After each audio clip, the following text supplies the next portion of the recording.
What's up, everyone? Welcome to Stat Chasing, Week 15. We're entering Week 16, so you guys know the drill at this point. I hope you guys are playing for something this week. Hope you guys win some championships this week. Hope you guys win DFS this week. We're getting to the end of the season. You know the drill here. Stats come from PFF, yards per route run, targets per route run, dropbacks, routes. Stats come from RotoViz, air yards, targets, Josh Hermsmeyer's Whopper metric, ADOT, average depth of target, expected points, which weights opportunities by the line of scrimmage. Use some of Ben Gretch's work using weighted targets per route run, which adds air yards to the target per route run formula. Green zone, high value touches. That comes from Ben's work with stealing signals. Shout outs to at Change College, who does timestamps for each of these teams on the YouTube video. Shout out to at Stephen Krupka at Ball Street FF, who's been doing highlight videos for stat chasing each week, which have been awesome. Shout out to Sam Hoppin at Sam Hoppin, who does the charts that I'm about to get to that are always fantastic. And the snap data, as always, is from Pro Football Reference. So we'll be going through team by team as usual, covering the stats that are going to help us understand what happened this past week. Starting with Arizona, I'll kind of run through the chart as we get to the passing game because I feel like you probably know the drill on the charts at this point. Starting with the running backs here, we weren't even sure if we were going to get Chase Edmonds in this game, but we did. Chase Edmonds not only played in this game, he got 53% of the snaps to Kenyon Drake's 50. He got 13.6 expected points to Kenyon Drake's 7.8. Unexpected usage here for Chase Edmonds. Kenyon Drake, I noted last week, had been seeing a ton of expected points that came to a screeching halt this week. Still kind of, I think, game script dependent a little bit here. We know that Kenyon Drake doesn't run as many routes as Chase Edmonds. That continued. He ran a route on 34% of dropbacks to Chase Edmonds' 59%. And that also shows up in their routes run per snap. I like routes run per snap for running backs because it just tells you what they're doing when they're out there on the field. Chase Edmonds ran a route on 67% of his snaps, which is, clear-cut kind of passing game type of running back. Kenyon Drake at 41%, which isn't like egregiously low, but fits with our expectations of what's going on here. So probably towards the upper end of what we're going to see for Chase Edmonds in a game where Kenyon Drake plays, and a rough script and an outcome for Kenyon Drake, considering that, we were thinking maybe he'd get the whole backfield to himself. As we move to wide receiver and look at the chart, I mean, this is the classic thing that I cover every week. DeAndre Hopkins, I like DeAndre Hopkins is on the Cardinals. I go through these teams alphabetically, and he's always right where we want our wide receiver ones. Not always, but pretty close. Here he is again. DeAndre Hopkins was targeted on 28% of his routes. He ran a route on 95% of dropbacks. You can see on the y-axis, targets per route on the x-axis. And then he got a bunch of air yards. He got 41% of the air yards, a very nice air yard share. That's in parentheses here, slightly different number from what Sam had when he pulled the numbers. But basically, he got right around 40% of the air yards. Came in with a whopper of 0.75. He had a weighted target per route run here on the yard per route run scale of 3.11. He was also very efficient on the day with a yards per target of 15.4. So his yards per route run was an elite 4.33. On 11 targets, he went 9 for 169 and a touchdown. Did lose a fumble, but otherwise just a tremendous day for DeAndre Hopkins. And I was looking at Sam's. Sam has a new website where he looks at the correlation between players. And one of the things that was interesting to see is that Kirk correlated better with Kyler than DeAndre Hopkins did. But it's not that Hopkins won't go off when Kyler goes off. It's that Hopkins has just been getting his numbers all season. So he kind of did go off in a big way in a game where Kyler crushed, which just kind of interesting. Some of these wide receiver ones, maybe the correlation week to week isn't as high. always, but, obviously when Kyler smashes, it's good for Hopkins. It certainly was here. Sam's website, by the way, is called fantasyevaluator.com. Kirk didn't really happen for him here. It's been a tough stretch for Christian Kirk, and that continued. He did run a route on 88% of dropbacks, but he only had 11% of the targets, 7% of the air yards, a whopper of 0.21, which is pretty poor. This is typically where we do not want to see wide receivers, guys who are running a lot of routes but aren't earning targets at a high rate and aren't getting air yards to go with it. That is not good. And that's kind of where Kirk's been. It's been concerning to see that, after a decent stretch in the midseason range, it's been really, really quiet for Kirk. Maybe he's in a better shape now with Kyler looking better this week.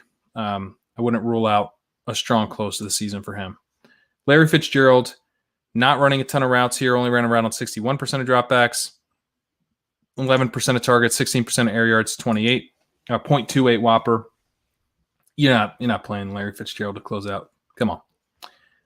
Dan Arnold is kind of interesting here. He still only ran a route on 49% of dropbacks, which has been the problem with Dan Arnold. He just isn't out there all the time.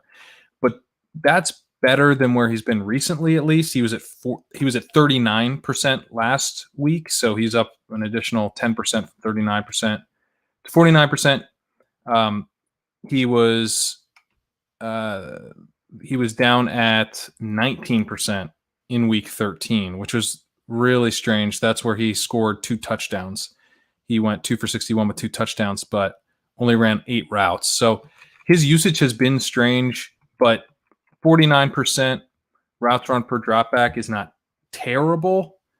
And he's getting targeted recently at a pretty high rate. And that is also coincided with Andy Isabella being completely phased out of the offense. So I do wonder if Dan Arnold's usage and his kind of high target role is something that we can be somewhat interested in. He's just not out there all the time. I'd compare it a little bit maybe to Jordan Reed, where he is getting targeted at a really high rate, but probably going to run about half the routes. Unlikely that he'll be up above 60%, I think, for either of the last 2 games here. But certainly a nice spike over the last 3 weeks for Dan Arnold. Moving to Atlanta, we have a changing of the guard here at running back. Ito Smith had 48% of the snaps to Todd Gurley's 25%. And this has been announced that it's a new role. Ito Smith's the lead running back. What's interesting about Ito Smith, I should also say Brian Hill had 23% of the snaps as well. Ito Smith, only 48% of the snaps, only 6.9 expected points. Did not perform efficiently, left 1.6 points on the field. So this isn't like ideal. But he did run a route on 68% of his snaps. He got 40% of the routes in this game compared to 17% for Gurley, 17% for Hill. So for fantasy purposes, the right running back is getting the run here. Obviously, you would prefer that either Hill or Gurley got phased out before you can really count on Smith to do much. But at least the passing game guy is getting the most snaps. That's, if we're going to get any kind of fantasy value here to close the year, it probably would be from Ito Smith. And so glad that he's going to be getting the most snaps going forward, it sounds like. At wide receiver, we've got at wide receiver, we got Calvin Ridley, ran a route on 92% of dropbacks. He had 29% of the targets, 49% of the air yards, a whopper of 0.78. Really elite stuff here from Calvin Ridley. Continued to be in that kind of Julio Jones deep threat role with an ADOT this week of 15.2. And, really thrived in that role, 11.6 yards per target, yards per route run of 3.33. The guy is a star. It is nice to see Calvin Ridley producing really strong weeks now back-to-back with Julio Jones out. And in a way that feels sustainable were Julio to miss a bunch of time next year, or, as Julio continues to decline a bit moving forward. I think Ridley is starting to show that he can operate as the alpha wide receiver in this offense, even without Julio kind of clearing out things for him. which was kind of the dynamic previously. It had been a bit of like the offense struggling without Julio when Julio was playing, sometimes that even being better for Ridley. So I'm excited about Ridley's run here. This has been nice to see for his long-term prospects. Russell Gage ran around on 92% of dropbacks. He was actually used a little bit deeper than usual with an 8 out of 13.4. He had 21% of the targets, 31% of the air yards, a whopper of 0.53. Pretty strong stuff from Russell Gage, who has just been a little bit better this year than I think he's really gotten credit for. Very clearly ahead of Hayden Hurst as the third option in this offense when everyone is healthy, and stepped up here as the number 2 option in a big way. Behind Gage, bunch of wide receivers who really didn't do much. Brandon Powell ran around on 43% of dropbacks. Christian Blake, 23%. Laquan Treadwell had a showing running 4 routes, so nothing too interesting there. Hayden Hurst ran a route on 66% of dropbacks. He was targeted on 14% of his routes.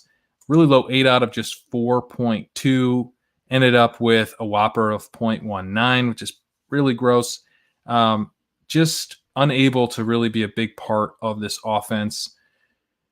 Been a tough year, I think, overall for Hayden Hurst. Bit of a disappointment.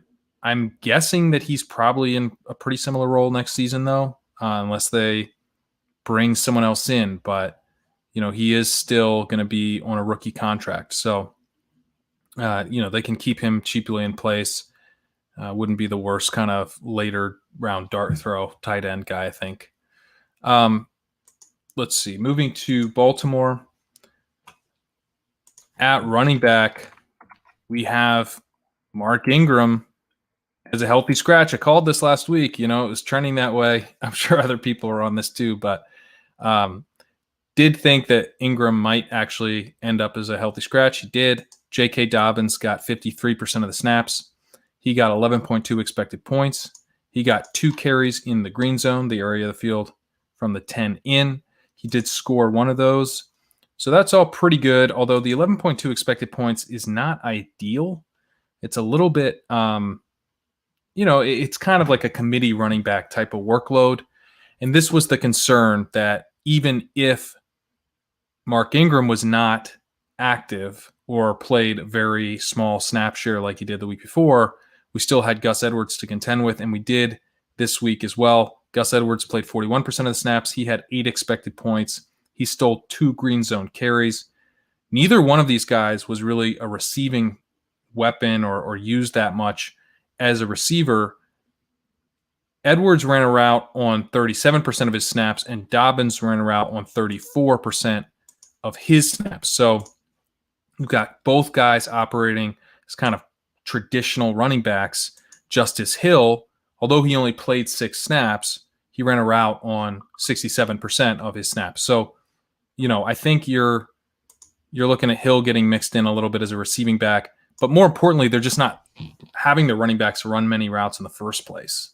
There's just not a lot of running back routes here. So that's a little bit tough, considering that it is a split backfield, and considering that split backfield includes a split at the goal line. So while I would really like Dobbins to crush here for the last couple weeks, I'm a little bit skeptical. He's going to need to run a bit hot on, making sure he gets the opportunities down around the goal line or has some big plays.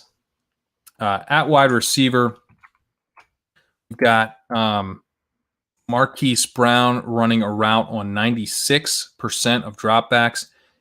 He had nice volume here, 27% of targets, 36% of air yards, a whopper of 0.65. He had a nice yards per target in this game as well of 14, with a yards per route run of 3.63, which is an elite mark. He went 6 for 98 on 7 targets. So, not the most passing volume overall, but he got a really big slice of it. Fairly strong day for Marquise Brown. Could have been bigger, if there was more overall volume in the passing offense. Willie Snead ran around on 57% of dropbacks, but only targeted on 6% of his routes. Miles Boykin ran a route on 54% of dropbacks, also not targeted that heavily, only 13%, target per route run, but was used deeper downfield at 13.5. So, a little bit more interesting than Snead in this game. And also interesting because Boykin had looked like he was not a part of this offense and that Devin Duvernay was really coming on. But that changed, when Dez Bryant ended up being missing the game due to COVID. Miles Boykin had a big game in his place. And since then, Devin Duvernay has really looked like he's been phased out of the offense. Duvernay only ran a route here on 7% of dropbacks, and he's kind of been double passed both by Miles Boykin and by Dez Bryant, who ran a route on 43% of dropbacks. He was targeted on 17% of his routes. He had an 8 out of 5.3, kind of being used a little bit similarly to Willie Snead, where he's getting some more shallow targets. Maybe that's why Willie Snead saw, such a low target per route run this week. Normally he's more involved. Dez did get in the end zone. We did see the X. So good for Dez Bryant. Moving to tight end, Mark Andrews ran a route on 71% of dropbacks. He was targeted on 25% of his routes. He had an ADOT of 11.4, which is pretty good and similar to what we typically see from Mark Andrews. Mark Andrews hasn't been perfect this year. The offense has struggled a bit, but he has this elite tight end profile of he gets targeted at a high rate and he runs deeper downfield than the typical tight end. There have been a time where he wasn't running a full slate of routes. He's been running more routes lately. I will say one red flag here is that Eric Tomlinson ran around on 14% of dropbacks, and Mark Andrews saw his routes dip a little bit. Last week, he ran around on 87% of dropbacks, so, dipping down to 21 or 71%. It's not ideal. It's not like a major concern, but, just something to mention that, he's probably not going to be up in the 80s every week, unfortunately. Would love it if he was, but yeah, and Andrews on the season has been targeted at a really high rate. He has a target per route run of 23.2% this season, which is down from where he was last year, but he was up around 29-30% last season, which we knew was going to come down. We're hoping it would stabilize right around this range between 20-25%, and it has. So I think with the offense starting to look a little bit better, starting to look a little bit more dynamic, and Mark Andrews still continuing to run a lot of routes. Excited about how he can close out the season. Moving to Buffalo. Interesting here because we saw Devin Singletary have a little bit of a lead on Zach Moss in terms of the snaps here. Not a ton. He played 5 more snaps than Zach Moss. But it looked like Zach Moss was maybe going to be kind of the clearer lead back, and Devin Singletary took that back a little bit this week, getting 53% of the snaps to Zach Moss's 47%. However, Zach Moss actually led in expected points. He had 10.6 expected points to Devin Singletary's 9.9. Pretty dead even on both of these. And, when you consider the snaps tilt Singletary slightly, the expected points tilt Moss slightly, very dead even backfield. The reason that the expected points tilted Moss's way is that he got 2 green zone carries. Devin Singletary did not get any work in the green zone, although Devin Singletary got 3 targets. Zach Moss did not get any. So that was, kind of what we were thinking we would see preseason, is that we'd get the green zone work for Zach Moss. We'd get the receiving work for Devin Singletary. But it hasn't been so clear-cut this year, especially on Moss's side. He has been used in the receiving game some. He did run a route on 50% of his snaps to Devin Singletary's 59%. So I think the 0 targets and then 3 for Singletary is a little bit fluky. The bigger thing is that, the receiving back only had 3 targets here. And that's kind of the concern with Buffalo. We continue to see that they don't tend to target their running backs all that much, and just kind of hurts the overall value of the running backs that we have. This isn't a really valuable backfield because they get hit with low target numbers, and they get hit by Josh Allen stealing touchdowns. At wide receiver, Stephon Diggs ran a route on 95% of dropbacks. He had 34% of the targets. He had 43% of the air yards, a whopper of 0.82. He was also efficient on the day with the yards per target of 11.3, yards per route run of 3.59. Really, really strong stuff from Stephon Diggs. 13 targets, 11 receptions, 147 yards, did not get in the end zone. And this has been a little bit frustrating for Diggs. He continues to not really score that often. Keeps losing out to guys like Dawson Knox. Josh Allen can rush it in. It's just Isaiah McKenzie seems to steal touchdowns all the time, although he didn't this week. So that's been the one frustration with Diggs. We do have this foot injury that he left the game with. Seemed a little scary at first, but I don't think it's going to end up being much of anything, which is really nice. But yeah, I mean, Diggs got 175 air yards in this game. He really had an awesome underlying statistical performance and then delivered with really strong volume, really strong efficiency as well. So exciting stuff from Stephon Diggs. Just been awesome to see how quickly he's gelled with Allen, taking this offense to a new level. Gabriel Davis ran a route on 93% of dropbacks, operating as the clear-cut outside wide receiver with John Brown out. Kind of similar to what we typically see from Gabriel Davis, only targeted on 13% of his routes compared to 32% for Diggs. Gabriel Davis can play, but he just doesn't tend to command the same volume as John Brown does. Gabriel Davis had a whopper of 0.29. Did not get in the end zone, which has been something he has been showing a knack for doing, and has saved some kind of weak underlying statistical days with touchdown scoring. Didn't happen this week. What did happen is that Cole Beasley continued to get targeted at a high rate, which has been something we've noticed happening when John Brown's out. Continued to happen again. He ran a route on 74% of dropbacks, which is actually a little lower than we sometimes see for Cole Beasley. He is one of the most frequent route runners for slot receivers because this is a team that passes out of 3+ wide receiver sets a lot. And so Cole Beasley, this was kind of closer to the lower end of what we typically see for him at 74%, but it's a high mark for your typical slot receiver. He had a whopper of 0.55 with 26% of the targets, 22% of the air yards. He went 8 for 112 on 10 targets. Didn't score, but really strong day in the underlying volume. And on a per route basis, really, really strong. 2.79 weighted target per route run. Fairly close to where Diggs was at 3.54. You wouldn't have guessed that from the Whoppers. Diggs at 0.82 to Cole Beasley at 0.55. And so, once you factor in that Cole Beasley just isn't out there as much, you really see how much Josh Allen is going to Cole Beasley. Really targets him heavily. Isaiah McKenzie ran around on 23% of dropbacks. Continues to kind of just steal little stuff here and there, but not interesting in his own right. Dawson Knox ran around on 60% of dropbacks. Only targeted on 15% of his routes, but continues to be involved around the goal line. Got in the end zone here, went 2 for 36.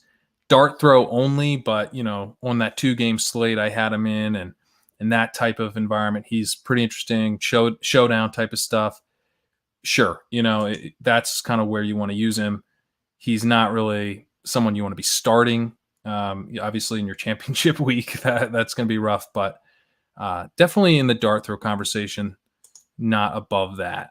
Moving to Carolina, we've got maybe Christian McCaffrey this week. Sounds like if he can practice tomorrow, Wednesday, then maybe we can get him for the final week. I have a dynasty team that could really use him that did make the playoffs, and, we'll see. But that dynasty format just runs its total points week 14 to 16. So I kind of need everything I can get to catch up to the other teams here. So Christian McCaffrey would really help. But Mike Davis played 54% of the snaps here, down from where we had seen Rodney Smith at 35%. And they split the points here, the expected points, pretty evenly. 9.1 for Davis and actually 9.5 for Rodney Smith. Neither guy was efficient. They both left at least a point on the field.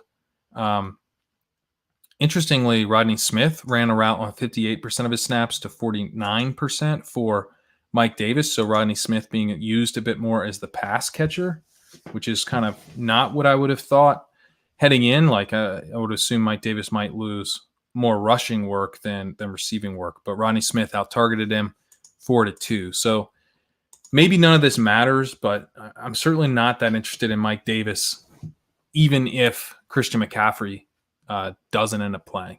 I think it just feels a little thin. Not sure if he's going to ultimately end up getting that much volume. At wide receiver, we have DJ Moore here running route on 100% of dropbacks. Really nice to see. Very strong game from DJ Moore. Didn't score, but had 6 for 131 yards. And his underlying volume really nice. 24% of the targets, 33% of the air yards, a whopper of 0.59. Good stuff for DJ Moore. Glad that Teddy Bridgewater wasn't able to kill him a few weeks back. Looked like he almost broke his ankle on what should have been a touchdown. So glad that we're going to get a strong close to the season, it looks like, for DJ Moore. Robbie Anderson ran around on 98% of dropbacks. He had 15% of the targets, 20% of the air yards, and a whopper of 0.36. Was very inefficient, though, with just a yards per target of 4.2. So that killed his day. Actually, the volume was not even that good, but obviously when you pair it with poor yards per target, that's going to hurt. Had a yards per route run of 0.53. We know that Robbie Anderson has a big role in this offense. I don't think that's going to change too much to close the season. Although it's worth pointing out that Curtis Samuel has been kind of stealing from either Robbie Anderson and DJ Moore when both guys were healthy. We had, Moore miss, and so Samuel was kind of able to do his thing a little bit. But it does present some risk for Moore and Anderson that Samuel has become an important part of this offense. He ran a route here on 88% of dropbacks. He had 26% of the targets, which was more than Moore. He had 31% of the air yards, which was just slightly less. A whopper of 0.61, which is actually the highest on the team this week. So he led the team in targets with 9. He went 4 for 42. He had 75 air yards to DJ Moore's 80. So very, very similar underlying volume. He was used slightly more shallowly with an 8 out of 8.3 to Moore's 10. But the big difference between them was that Moore had a yards per target of 16.4. Curtis Samuel was down at 4.7. So it was really an efficiency thing that separated the two. You see on the chart here, you kind of actually rather have Curtis Samuel than DJ Moore, I think. If you were just had these two dots and say, which one of these guys would you want? I'd probably take this dot, and this dot did have the slightly higher whopper. So kind of a missed opportunity for Curtis Samuel. Keep that in mind, that he can continue to pose problems for Anderson and Moore by stealing a fair amount of volume. It's not as condensed as it was to start the season. It still is pretty condensed in the sense that the tight end doesn't matter here. I believe this was a season high for Ian Thomas in receiving yards with 29. So not great for Ian Thomas. Continues to be out there all the time. Running route here on 83% of dropbacks. Very high mark for a tight end, and he just does nothing with it. Target per route run here of 12%. Target per route run on the season of 6.6%. So Ian Thomas has just been a complete afterthought in this offense. Some of this is the way I'm sure the offense is designed. He's just not an important component in the offense. But this is part of the reason that I like looking at target per route run, especially for tight ends. You can see, is the tight end in this offense just kind of running these empty routes that fill out sort of the route tree? When you draw out a play, the tight end kind of doing whatever. It doesn't really ever factor into what the quarterback's looking to do, and some of that factors into the player's skill. In terms of their ability within a route, within a play to earn that target. And some of it factors into offensive design, because not every offense is going to utilize the tight end that heavily, and not every offense is going to want to use their tight end that heavily, right? If a team has Travis Kelce, they're going to figure out ways to involve him. This team has not been interested in involving Ian Thomas this season. Moving to Chicago, we've got David Montgomery slowly becoming an elite running back here, which is kind of, not what we expected. And I've been skeptical even through him, having this really nice stretch over the last few weeks. I've pointed out that his underlying volume has actually not been that impressive, and he's been getting there on super strong efficiency. Well, the underlying volume was impressive this week. He had 88% of the snaps. That is an elite mark. He had 26.3 expected points. That is an elite mark. Really strong stuff here for David Montgomery. We've got 5 green zone carries for David Montgomery this week, which he did only score 1 of, and that's going to spike up his expected points when you have that much around the goal line and then don't get in a bunch of times. So that could maybe be a little bit misleading. The other thing I'll say is that Cordarrelle Patterson missed some time in this game with a knee injury. He does have a chance to play in week 16, though. And so that would be a key factor for how much I'd be willing to trust David Montgomery in week 16. Is Cordarrelle Patterson going to play? Because Cordarrelle Patterson only played 9% of the snaps here. He only had 2.2 expected points here.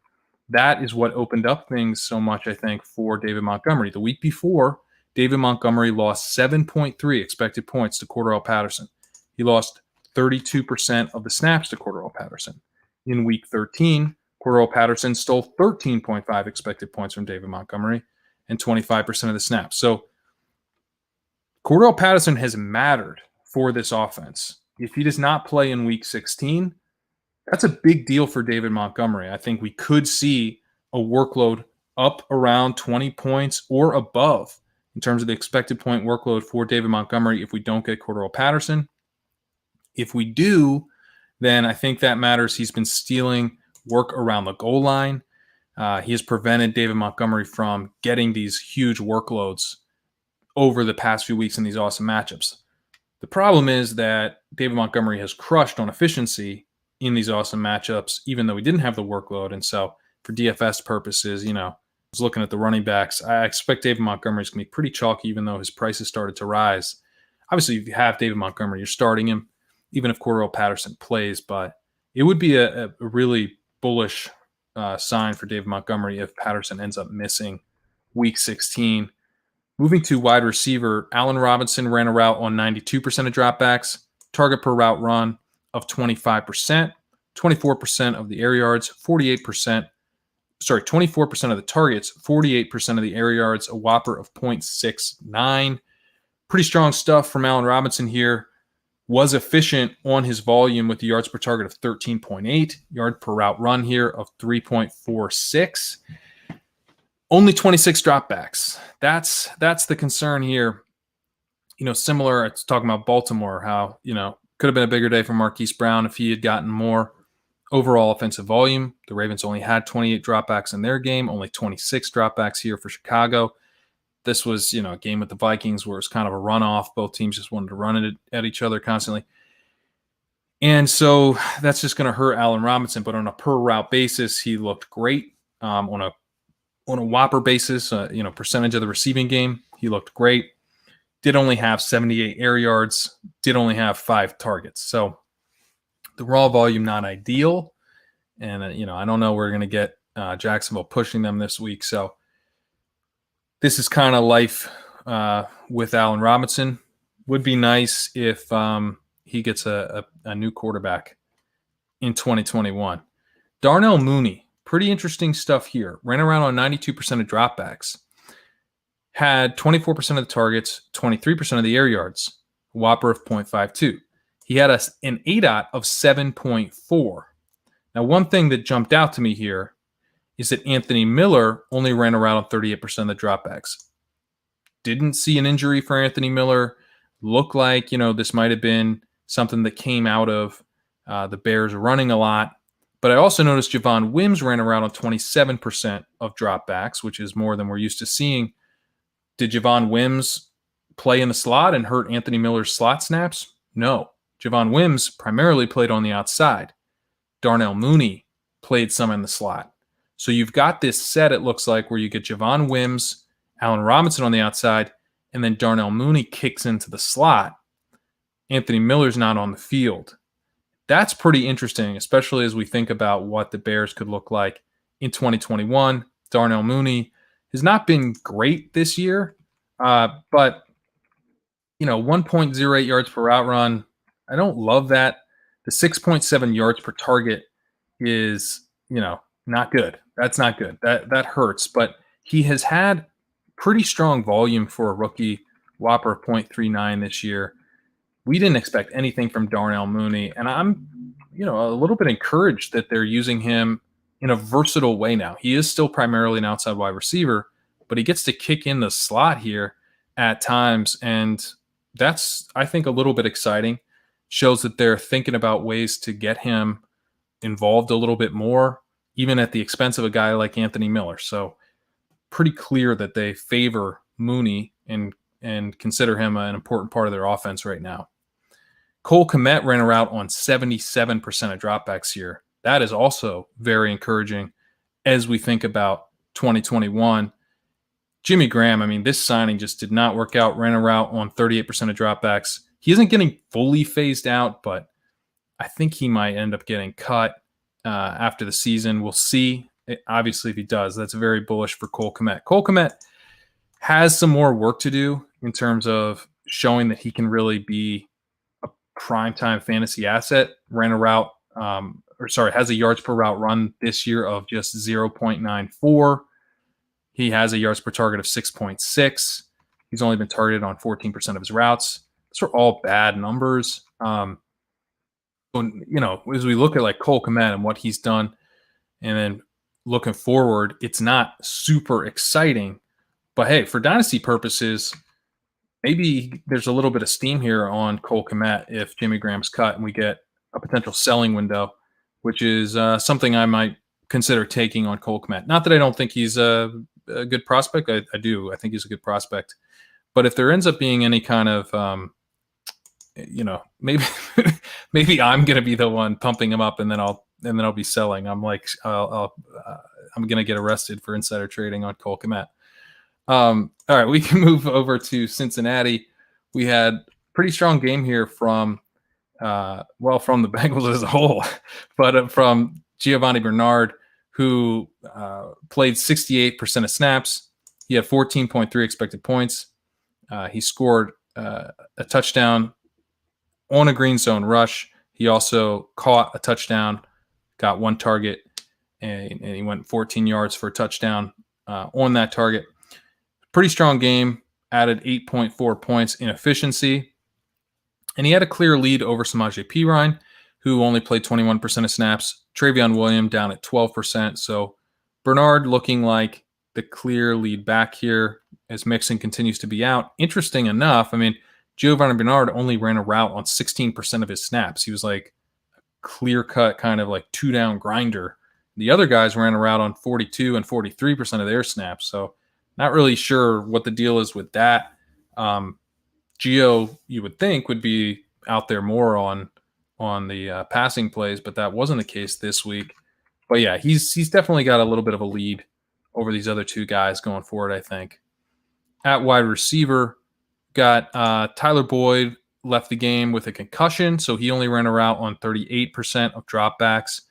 On a per route basis, heavily involved. He had weighted target per route run of 3.22, so he could have had a really nice night. He got a target per route run of 17%, although I guess I'm realizing he only had one target, so he was targeted once on 6 routes, so it's just too small to say. Obviously, Boyd, though, is an important part of the offense, and when he left, it opened up things a little bit for T. Higgins, I think, who ran a route on 94% of dropbacks. He was targeted on 40% of his routes.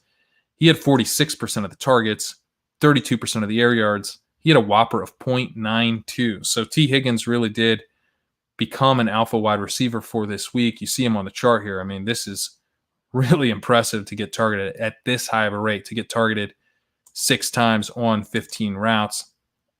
Now, it's a small sample. They had 16 freaking dropbacks here. Kind of crazy how few dropbacks they had.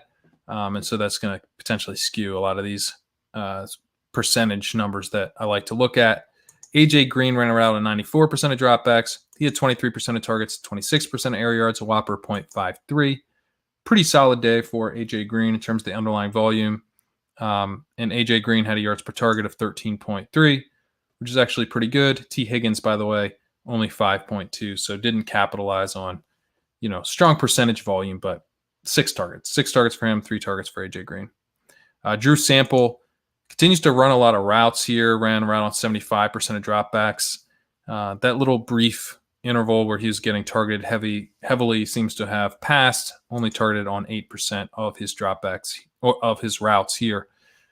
Moving to Cleveland, Nick Chubb had decent volume here, 59% of the snaps, 14.9 expected points. A bit of a lead on Kareem Hunt in this game in terms of the snaps. Kareem Hunt only had 33% of the snaps and then 8.1 expected points. We've seen them be very, very close to each other.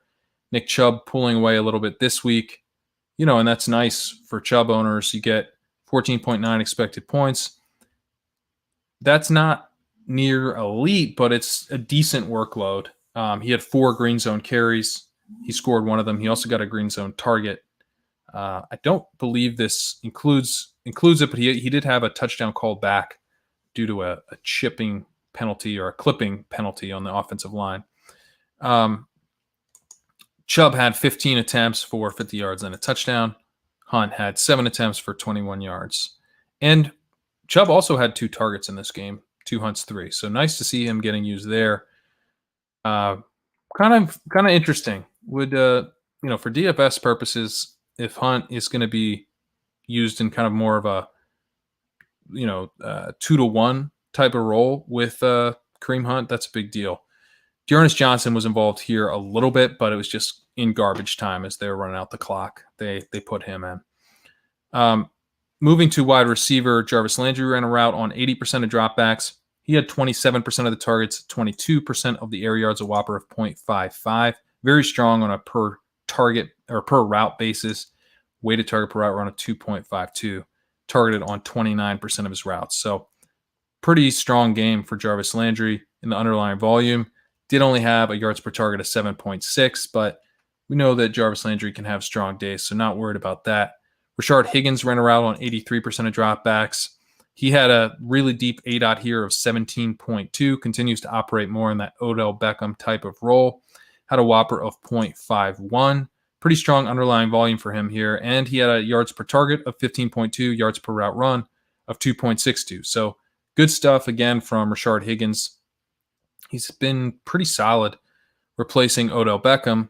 We also have Donovan Peoples-Jones, who ran around on 54% of dropbacks. He had a whopper of 0.27. He had an ADOT of 13, also pretty much a deep threat in this offense, sometimes used very deep downfield, used a little bit less kind of crazy deep this week.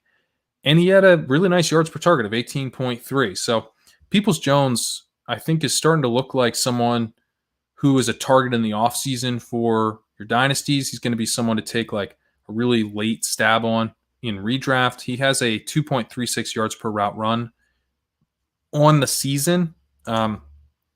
He could be slated for a bigger role next season, looking like he is coming on. And they're not ready to trust him in a full-time role, still operating clearly behind Higgins as kind of the primary deep threat in the offense, but I'm a little bit interested in him. He's a project wide receiver.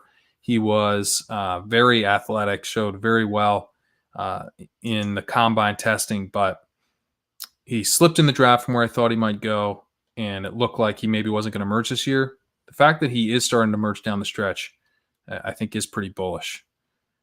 Austin Hooper ran around on 71% of dropbacks. He had a target per route run of 20%. Pretty low ADOT of 4.2, but did score a touchdown in this game. Went 5 for 41 on 6 targets. Harrison Bryant and David Njoku were pretty heavily involved. This is a team that will use 2 tight end sets quite a bit. Harrison Bryant ran a route on 46% of dropbacks. David Njoku, 34%. Neither one of these guys was targeted all that heavily, though. Harrison Bryant at 13%. David Njoku at 8%. Bryant is another guy that I think is pretty interesting as we look forward to next year. You just don't tend to see tight ends get used this heavily as rookies. This is obviously a team that likes to have their tight ends out there, and tight ends tend to get targeted fairly frequently in this system. As we move to Dallas, we got the unexpected scratch here for Zeke Elliott. Left kind of a scramble on Sunday morning for owners. I hope you were able to get him into your lineups. He was a huge, crucial difference-making piece for me in another one of those dynasty leagues that I mentioned. I'm now in first place in that 3-week contest for the league champion, and part of it because of what Tony Pollard was able to deliver. He played 90% of the snaps. Sometimes we see with these backup running backs that the backup is actually more valuable than the starter because the backup doesn't have to contend with a really good backup. And Rico Dowdle is the backup to Tony Pollard. He had 14% of the snaps. Zeke Elliott has to deal with Tony Pollard, who, let's face it, is better. Tony Pollard's better at this point. Maybe Zeke gets his shit together a little bit and is better than Tony Pollard again next year, but Pollard's got some juice, man. I don't know if we're going to see that. Tony Pollard in this game had 24.2 expected points. He added 7 points in efficiency. He scored a touchdown on 2 green zone carries. He had another green zone target that he did not score on. He ran a route on 78% of dropbacks, ran a route on 60% of his snaps. He only had 12 rushing attempts. He had 69 yards and 2 touchdowns on those attempts, so he was quite good as a rusher. But he had 9 targets. He went 6 for 63. So you're kind of getting this like Alvin Kamara type of profile with Tony Pollard, with Zeke out. Be pretty exciting if Zeke were to miss again. Obviously, for any Tony Pollard owners, that would be huge, but we'll have to see. Sounds like he has a chance to play in Week 16. Amari Cooper in this game, he ran a route on 85% of dropbacks. He had 9% of the targets, 15% of the air yards, and a whopper of 0.24. Not the strongest game for Amari Cooper in terms of the underlying volume, and then paired that with the yards per target of 3.3, which is going to lead to a 2 for 10 type of day. So that was pretty rough for Amari here. Obviously, it's been hit or miss here since we lost Dak. Michael Gallup got in the end zone, but only went 3 for 26 on 5 targets and had a hip injury. He's now unsure with a hip pointer for Week 16. As a result, he only ran a route on 68% of dropbacks. Ended up with even on a weighted target per route run basis, not so great, 1.46. Kind of a weak day for Michael Gallup. CeeDee Lamb, he had a really strong day on a per route basis, weighted target per route run of 2.26, but only 21% of the targets, which isn't terrible, but not as strong as you would think given the per route volume. Basically, he didn't run enough routes. That's what I'm getting to. He only ran a route on 68% of dropbacks. Unless I missed something, did not have an injury. And we have Cedric Wilson running around on 25% of dropbacks and Noah Brown running around on 28% of dropbacks. So you get this frustrating usage from these two, limiting CeeDee Lamb's routes. CeeDee Lamb played really well. He had a yards per route run of 3.15, which was the highest on the team. But this is something, it's a frustration that's continued. And it, for whatever reason, has coincided with Dak going down, is that we've seen less from CeeDee Lamb. I think Lamb can still have an awesome season next year. I'm really excited about what he can do with hopefully a healthy Dak, get him back there. But it just, I don't really get what's going on here with Cedric Wilson and Noah Brown. I wouldn't expect it to just go away overnight, though. Probably something we're going to be dealing with for the next couple of weeks. Noah Brown, I mean, I will say he did get decent volume. At least he was earning targets. He got 6 targets on 11 routes, so they were really looking for him. But he had a yards per target of 2.2. You should have CeeDee Lamb out there. I think that seems clear to me. All right, moving to Denver. Melvin Gordon. I wasn't sure on the 2-game slate if I could play Melvin Gordon. It looked like I probably needed to. And so I messaged Mike Leone, because if you want to know if you can play an old, you got to talk to Mike Leone. He's the old whisperer. He knows when to play the olds. And he said, yeah, play him. You could totally play Melvin Gordon. So, if you have any questions about old players, which ones you can play, I would just, shoot a quick message, tag Mike Leone. See, he loves it too. He's all about the olds. He's really proud of being, the old whisperer. So go ahead and just shoot him all your questions about whether or not you play old players. And Melvin Gordon had 53% of the snaps here, 13.5 expected points, 10.6 points over expectation. He had 2 touchdowns on 2 green zone carries. He had 4 targets, which he took for 4 for 20. And that has been the thing with Melvin Gordon. I think in a better offense, he would be someone that we wouldn't be making fun of, because he does get used around the goal line and he has an advantage over Phillip Lindsay as a receiver. Melvin Gordon ran a route on 56% of his snaps to 43% for Phillip Lindsay. He ran a route on 49% of Denver's dropbacks to 26% for Phillip Lindsay. He is kind of he has the clear-cut advantage in terms of the receiving work. He has the clear-cut advantage around the goal line. That makes Phillip Lindsay, as he has been all season, completely dependent on efficiency. And he has not been efficient for much of the year. He had 2.5 points below expectations here on a 10 expected point workload. He stole enough to hurt Melvin Gordon. 10 expected points is a lot to be losing for Melvin Gordon. It's what makes Melvin Gordon a pretty shaky start. It's what's going to make him a very, very shaky draft pick next season. The current favorite, I think, to be sort of this year's Leonard Fournette or Todd Gurley type of dude, even though he kind of already was that guy this year. But it's just tough when you're in a situation where the offense is not that great and you're splitting the backfield. So we also had Royce Freeman work in here for 11% of snaps. We don't need Royce involved. It's already kind of gross enough with these two splitting pretty evenly in an offense where we don't want that.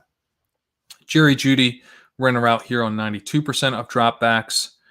He continues to be, I think, a little bit underrated in terms of what his role is in the offense.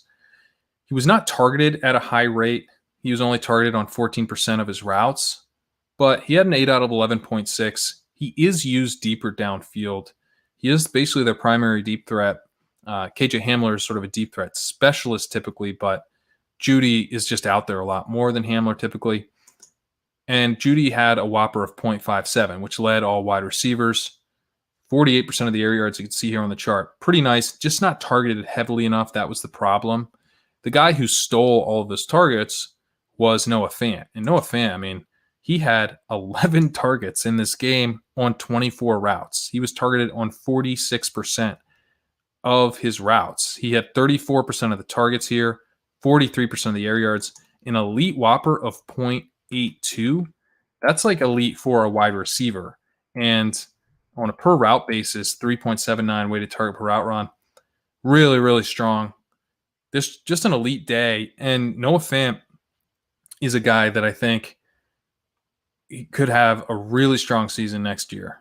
Someone I'm definitely very excited about next year. He basically broke out this year. Target per route run here of 22.4% on the season. Running around on 67% of dropbacks on the season, but as we know, he's been banged up a lot, and that's really hurt his ability. Like when you look at kind of Whopper and stuff, it's not bad, 0.37, but I think it understates how strong his season has been. On a per route basis, Noah Fant has had an awesome season.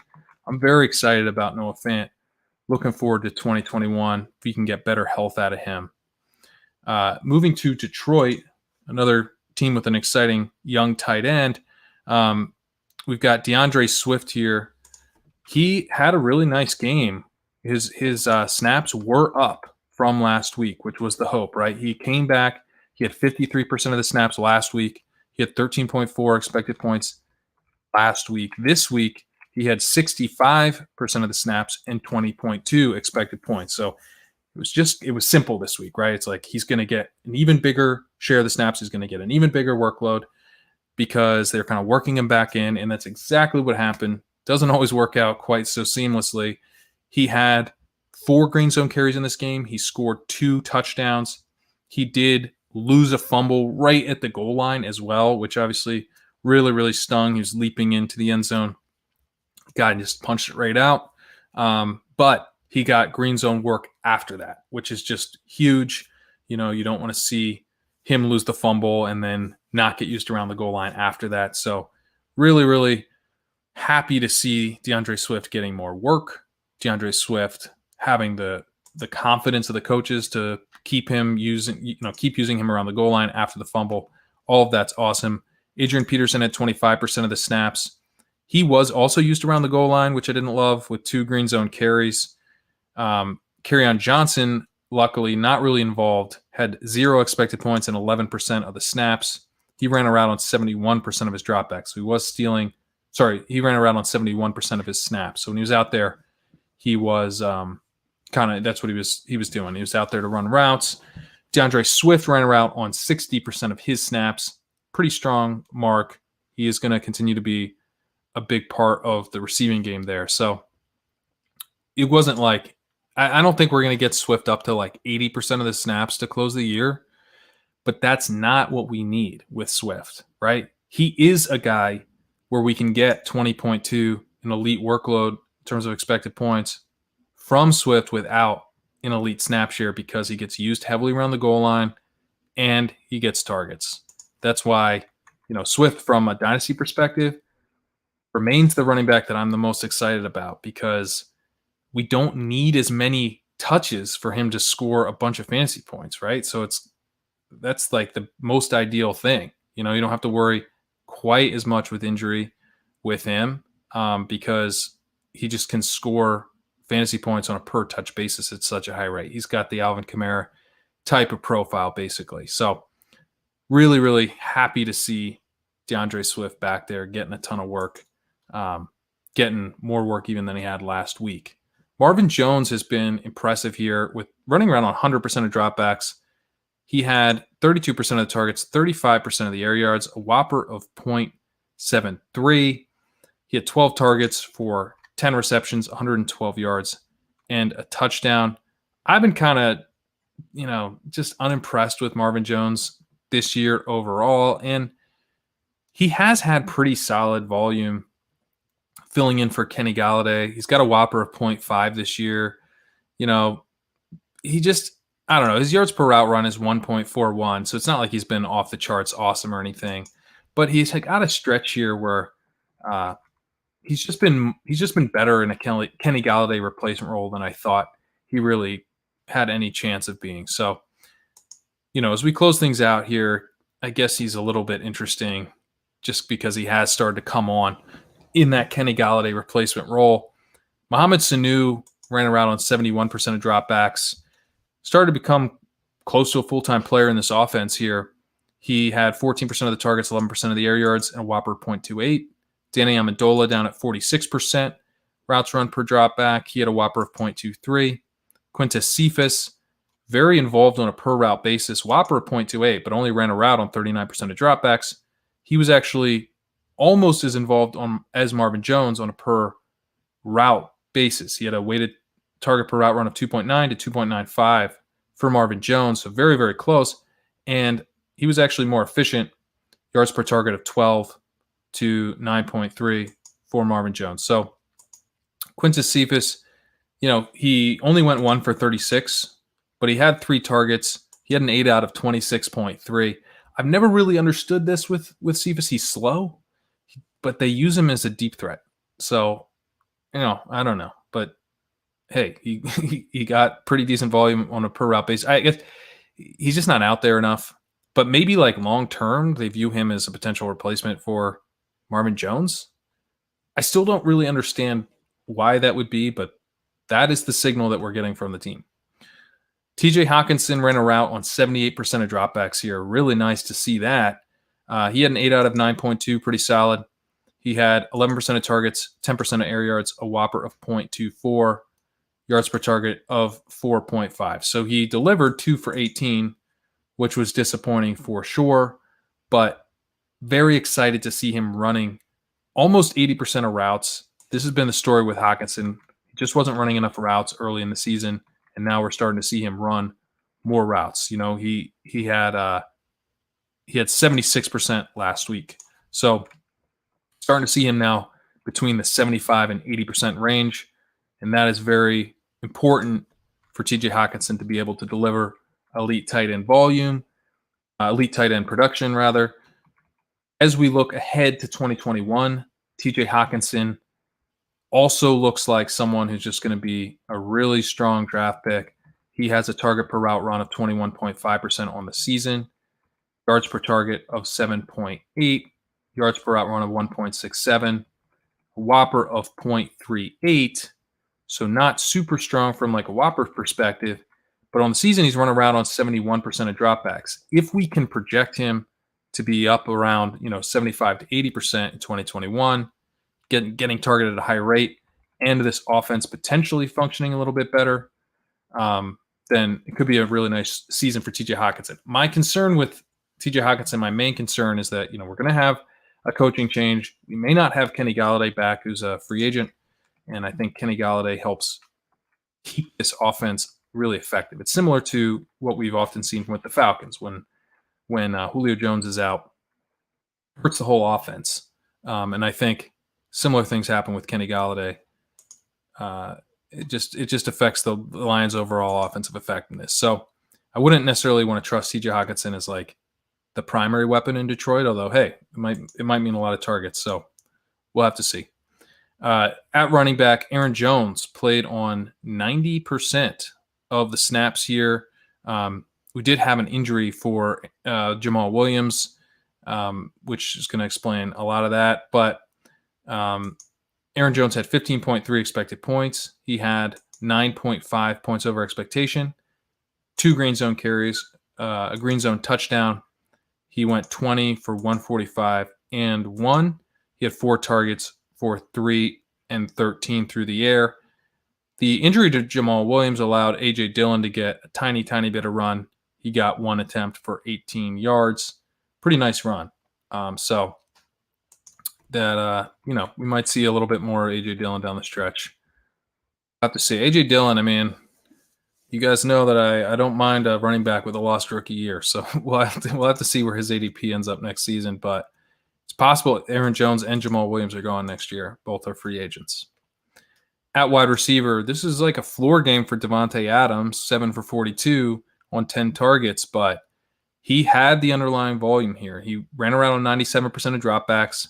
He had 38% of the targets, 46% of the air yards, an elite whopper of 0.9. He just didn't deliver on a per target basis, 4.2 yards per target.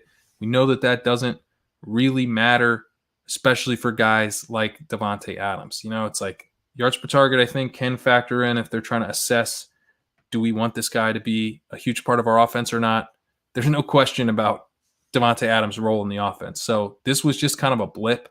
The underlying volume was very, very strong here. I would not let your confidence be shaken in Davante Adams whatsoever. Marcus Valdes-Scantling ran around on 81% of dropbacks. He had 32% of the air yards, but just 4% of the targets, just 1 target. He had an 8 out of 32. He was targeted on his 1 target, 32 yards downfield. He's become increasingly harder to trust. His targets have just declined a lot since Allen Lazard came back, and his 8 out has spiked a lot since Allen Lazard come back. He's become a more extreme version of what he's been in the offense all year, which is the clear-cut deep threat. But, just not getting targeted as often and kind of turning more into a clear-out option. So even as like a dart throw, he's starting to get just a little bit thin. Allen Lazard ran around on 81% of dropbacks here. He had 23% target share, 22% air yard share, whopper of 0.5. So pretty strong day from Lazard. 6 targets, 556. Not too bad. Yards per out run of 1.87. Robert Tonyan, the preferred non-Davante Adams in the offense, option in the offense for me, ran around on 73% of dropbacks here. Didn't have great underlying volume, only targeted on 11% of routes, 8 out of 4.3. Yards per target was weak, 6.0. Did get in the end zone, though, at least. Went 3 for 18. Not his strongest day, but Lazard having a little bit of that kind of underlying or shallow to mid-range volume sucked up a little bit of that. So not as much for Tanyan. Moving to Houston, we had David Johnson getting a lot of the volume here because we didn't have Duke Johnson in this game. So it ended up being a nice game for David Johnson with 80% of the snaps, 20 expected points, an elite workload, 4.38 points over expectation. He was really, really strong this week. He had 11 targets in this game, which he took for 106 receiving yards. Very impressive for David Johnson. This is a team that does not throw to their running backs. We've talked about this frequently. What changed? Well, David Johnson operated a little bit more like a receiver. He had 36 air yards in this game. He had an ADOT of 3.3, so it wasn't like super, super deep, but most running back ADOTs are negative. They're mostly targeted behind the line of scrimmage on average. But he actually racked up 36 air yards in this game. He was targeted deeper downfield on some stuff. So a lot of that was kind of like scramble drill stuff. So it's not like he's suddenly playing wide receiver for them, but at least he gets a chance to, get down there, do some work deeper downfield. If Duke Johnson misses again, he is, not the grossest option. And Mike Leone, he touted him on his show with Drew Dinkmeyer. So, like I said, he's got a real feel for the olds.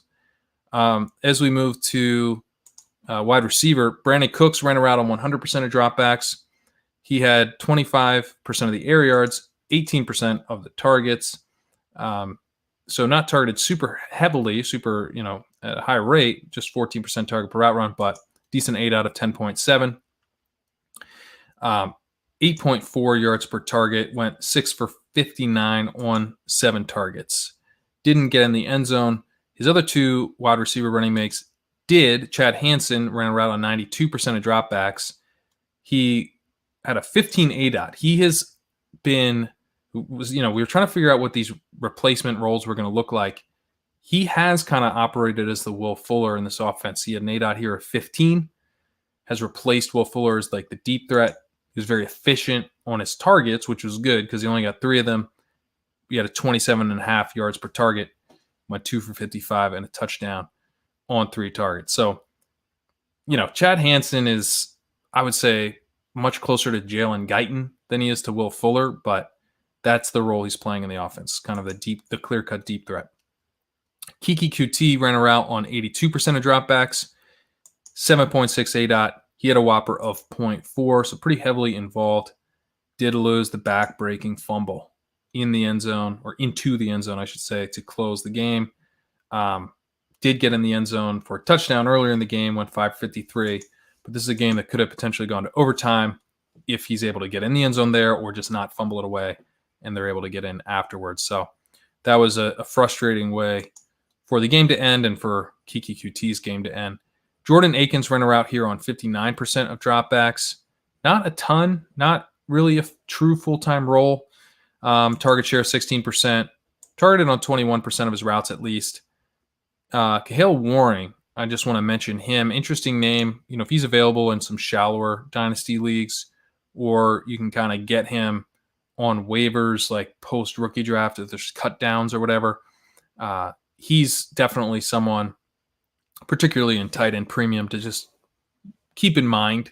He ran a route on 22% of dropbacks here, but was an interesting prospect, and I don't think there's anything particularly special about Jordan Akins. So if Waring were able to get a bigger chunk of this offense, I'd be interested.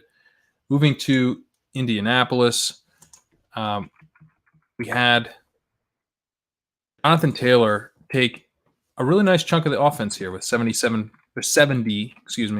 of the snaps. He was at 56 last week. He was at 48% in week 13. So now up to 70% is a big improvement. And he had 16.4 expected points, which wasn't, a huge improvement over where he was in week 14 at 15.1. So, maybe not the hugest difference. He was at 15.4 in week 13. So he's been right around 15 expected points for 3 straight weeks, 16.4 this week, but, right around 15 points for 3 straight weeks. But the snaps are important. The snaps are really important. That's where we see, sometimes if the snaps are really tilted in a guy's favor and the expected points don't follow, you can, it's a signal that we could see an even bigger workload. We could see on 70% of snaps, be very common to see something like, 21 expected points. We could see really big games from Jonathan Taylor. That's what these, the extra snap share allows for. It just creates a bigger ceiling. He did have 3.1 points over expectation. He scored a touchdown on 2 green zone carries. He went 16 for 83 and a touchdown. He had 5 targets as well. So it's been a very bullish stretch here for Jonathan Taylor. And, something like expected points, sometimes it overstates guys' volume. If they get a bunch of green zone carries that they don't score anything on, it can sometimes be misleading. I've mentioned that with David Montgomery. 5 green zone carries, gets in the end zone once, has this huge expected points workload as a result. Almost the opposite a little bit here with Jonathan Taylor. 70% of the snaps pointing to the potential for even more of a workload going forward. Nice to see that we did not get anything from Jordan Wilkins, not even a single snap. That's why you're seeing, I think, a bigger workload for Jonathan Taylor, partly, or bigger snap share, I should say. But you're also seeing a little bit less for Nyheim Hines, who saw his snaps down to 30%, and he was at 36% in week 13. He's at 33% in week 13. So actually kind of similar to where he was. The big difference was that we had Jordan Wilkins cut out of the offense. So that's really nice, right? If this is a 2-man backfield, we can deal with the 3-man back. We can deal with the 2-man backfield. We don't want to deal with the 3-man backfield, right? That old cliche. So that's pretty nice. Nyheim Hines only had 6 expected points. Potential for things to work out a little bit differently in different scripts. But I will say that although Nyheim Hines ran a route on 63% of his snaps, Jonathan Taylor ran around on 53% of his. So 63% for Hines, 53% for Taylor.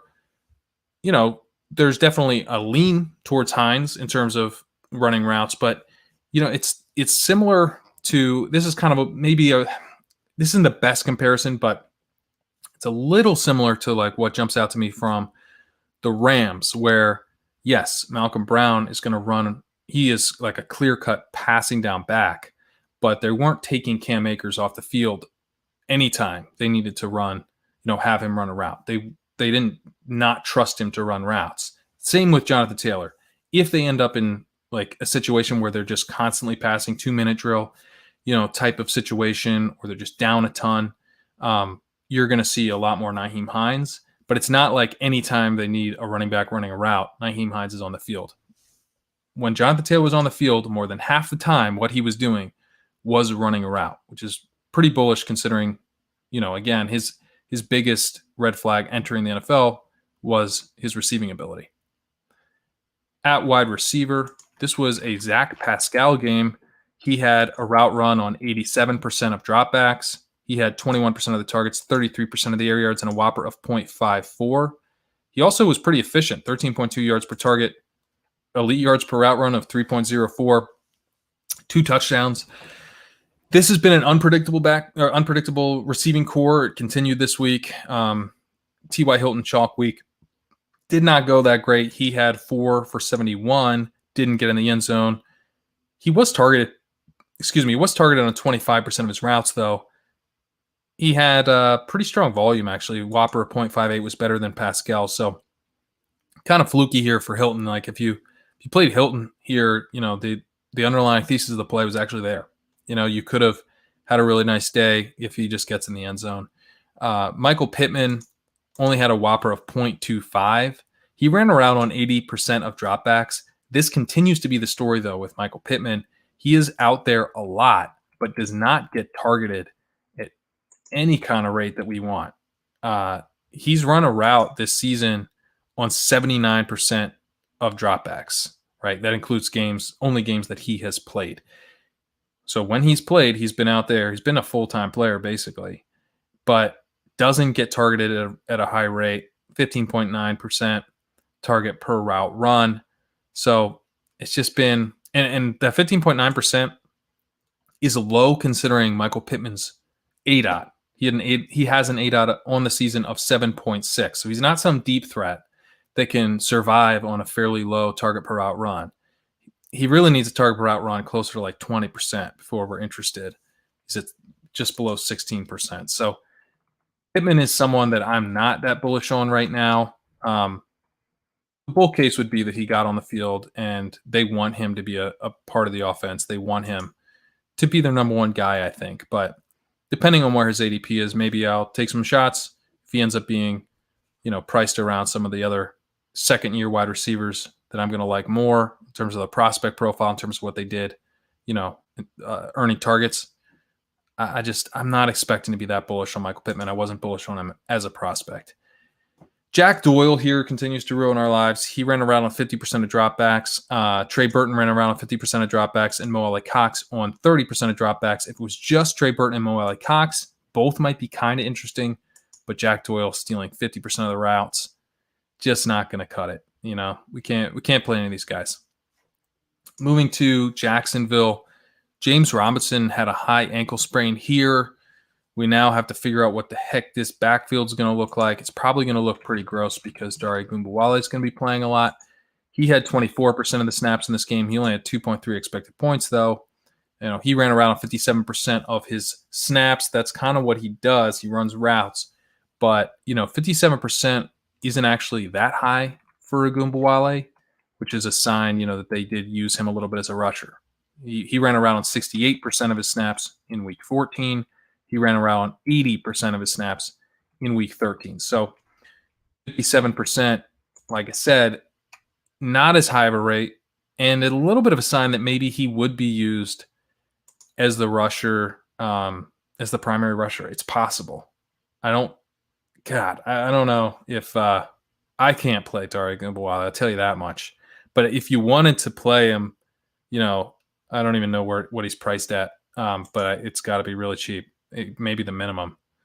It's gross though. It's really gross. But yeah, there's a chance that he operates as like the clear-cut lead back, because we know he's going to get the receiving work, and he did get 2 carries in this game. He went for 17 yards.